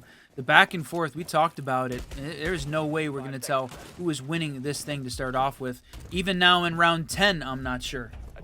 Yeah, absolutely. It's strat and counter strat, and even towards the end of the round, you're going, well, they still could pull it off here, right? If he gets the kill on the diffuser and Monty's forced to push in and try to get a plant off while still taking that fight, Cross wasn't quite set up in time. I mean, that legitimately could have been a defensive win. So it is. It's tough to tell. Going back and forth, I absolutely love this. And all of the pressure on neither team, or both teams, depending on how you want to say it. Like we said, if you're just joining us, we are in the semifinal. It is a best of 3 between these two teams to decide who is going to the grand final. The other map playing out on Jesse J's stream currently. Only one of these two is going to take that top spot in the seeding match. The loser here going to have to fight out the loser of the other bracket for the 3rd and 4th place seeding matches. This is defined seeding for the LATAM closed qualifier taking place 2 weeks from now. Both of these teams in this match qualified, but this ready for the C4. We've seen this be successful more often than I think the teams would like to admit. Did get a bit of a sound cue with the Ram getting set down, but drops down to take a second look instead. That'll be for use a little bit later. Did bring the double hard breach. Habana going to be the answer here instead of the thermite. Opting for a little bit more of a long range for that breach denial. And look at this. Ram opened up the Logi, which is going to open up the floor, which could potentially net a kill on the player playing in Logi. Be still my beating heart. What a beautiful Ram play, even if it doesn't work. The ingenuity showed there is incredible. I really love that. One of the reasons why we love this T4, T3 Siege, getting a chance to see how some of these players change up the meta, adapt to the new operators, find new ways and interesting ways to use their gadgets. You said it, Ram, good use, but look at this. Anhelin, 10-7-4, the frag leader on this team, playing a little bit far back, not really pushing the engagement. There is 40 seconds left in this round, man. Get into it, push this team. Yeah, 40 seconds left and everybody's outside. So they've checked all the boxes off. They know where the defenders are. Now is the last bit is just to execute. Vic going to find the first kill onto Stoney. It's going to give them the man advantage. A little bit of damage now done onto the Bana as the smoke canisters start to go out. Not going to have any more to deal with. Falcon is going to find the kill onto Raxon. That was the win condition. Now puts us into a 5-3. A 4-3 as Raven is able to answer back onto Falcon. Now pressure starting to mount for the attack team. They started to get that man advantage, but as time starts to tick down, they're going to have to push in and make the play, and they're still holding on to it. A bailiff in the hands. The plant's starting to go down. Habana is also down, so not going to be able to get confirmed. It's a prone position. Flashes go out. Now the plant's down. Oh my lord, plant did go down. 2-2 scenario, one down outside the main breach as they start to push up. It's a prone position, but he's going to find the kill anyways. Now into a 2-1. Zofia, the last alive. The defense just feeling unstoppable at this point, but they've got to jump out and get the kill. No, they don't. Just a little one tap. Good night. Sleep tight. They jump out. And a Claymore and a double jump out. That could have been absolutely disastrous. A second Claymore right there, and 7 days takes the lead and match point. But not to be the case as they were able to find that last one. Could you imagine the double jump out into a Claymore to lose the round would be insane. Would Oh, be insane. that was so close. Yeah, like you said, so close to insanity to close this thing out. But 7 days, unfortunately, Anhelin goes down outside on the highway. I gotta say, looking back at that last even 20 seconds of that round, he gets on his drone at 17 seconds left in the round when he is in CC, and plant is going down in gym. They were planning on getting this plant down so that way he was going to be in a position to distract the defender that was playing on the con side so that way he wasn't engaging in the plant. It seemed absolutely extremely late to be on your drone to be pushing that part of the map, but it worked out unbelievably until he goes down outside from a pixel peek through that highway window. And you said it, the double claymore almost is an instant win there for the attacking team since they had that diffuser down. But in a little bit, a little bit of fate there, those Retirados are going to win that one. But look at this, the Cade Claw upstairs in the kitchen sink. Are you kidding me? Cheeky, I've never write seen it that down. before. Write it down, Whiskey. That's going into our rank strats for sure. Who's looking up there? Who's looking to try to find that unless you're walking on it? Well, you know who's going to find that? An IQ, but they didn't bring one to the table. Yet again, they did not listen to your calls, and they did not bring something to deal with this Valkyrie, this Fenrir, and to find that all-important Cade Claw that sits up top. This is crazy, yeah. With all of the electronic utility that both of the teams been bringing, I definitely expected we would be seeing the IQ maybe a little bit more often, but this is that's a cheeky one. You said it might catch this team off guard, but look at this. The basement defense leaving the dirt walls soft again. That's surprising, and you see how many reinforcements that Los Retirados has available. They had plenty of reinforcements to get that dirt reinforced off. Force the hard breach to use some of the utility, waste a little bit of time. Instead, they're able to open that thing up very quickly, just using the breach charges instead. Look at this. Oh, had the play, but Falcon sussed it out. Man advantage is going to go over the attacking side. You know, I think if Falcon does the same Hibana trick they did the last time trying to suss the Cade out, I think they still probably get the Cade Claw from the explosion because it is on the floor now instead of in the sink. We'll see if they'll be able to get that hatch open. They did bring some impact EMPs as well. That's an excellent point. Whether or not they were going to be able to still use the Hibana charges to open that thing up a little easier. Look at the no way, so close. The C4 up through the hatch. I love that move. A little bit of an aggressive play from the defenders to make that happen, but they're opening up tons of space, and unfortunately, wasted C4 down in the basement, not going to catch any, even lose any health at this point. And right now, 7 days has sort of picked up the pace and putting some pressure on this Los Retirados team. Okay, well, we're just inside of 60 seconds now, which means they do have the man advantage, but the time advantage is not playing out in their favor, and they do get the Cade Claw. And you can see that Hibana, they did the trick. Unintentionally got it because it wasn't underneath for that same sort of spot. So good play. They suss it out. They're going to get that hatch opened up, apply some vertical pressure. We're starting to count down, though. 37 seconds. Flashes go out, and it's a rotate around. Look at that. Stony on the rotate up is going to find a kill. A pre-fire almost is going to get one, but Falcon is going to take Stony off the board. Does take into the attacking side of it now into a 4-3. 21 seconds between the defense and finally winning and closing this one out, and it gets equalized again. What a huge shot! Now into a 2-2. It's a low health for the attack side. That is zombie barricade proving to be a little bit difficult to get in through yet again. The double kill rings out as Kynes is able to find one. They're gonna do it. No overtime required. Sheesh, coming out in chat. Boy, we've got an emote for that. 7-5 victory there for Los Retirados. Boy, the team that that Patch predicted a long time ago was going to be one of the teams to beat pulls it off today. 7-5 victory. A lot of players in double digits, but incredible play here from this team. They showed up when they needed to. It's shutting down 7 Day. Now, the great thing for them, we talked about it, they're not out of it. It's not going to be the end of it. They're seeding here. They may have lost this battle, but the war is not over yet. They've got some more opportunity in the closed qualifiers, though. Big GG's, obviously, to the retired team and making it this far, earning their spot in the grand finals. Man, what a game. No kidding. Absolutely back and forth. We predicted 15, and it almost got there. We almost got the chance for some overtime, but not going to be the case. GG's.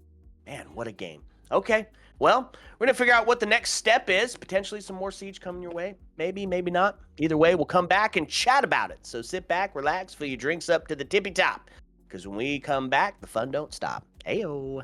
Let's go.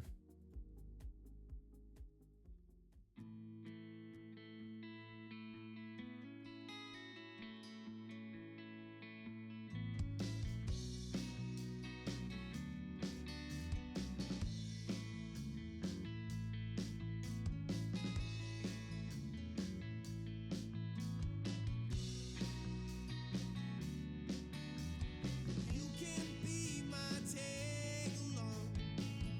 Keep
What's up, and welcome back, fellow Siege spectators and players. Well, for the Whiskey Boys, I believe that's our last for the evening, but not the last that you'll see of us. Of course, we've got a ton more Siege starting to come your way. Whiskey, best of three. It was almost everything you could hope for this seeding match.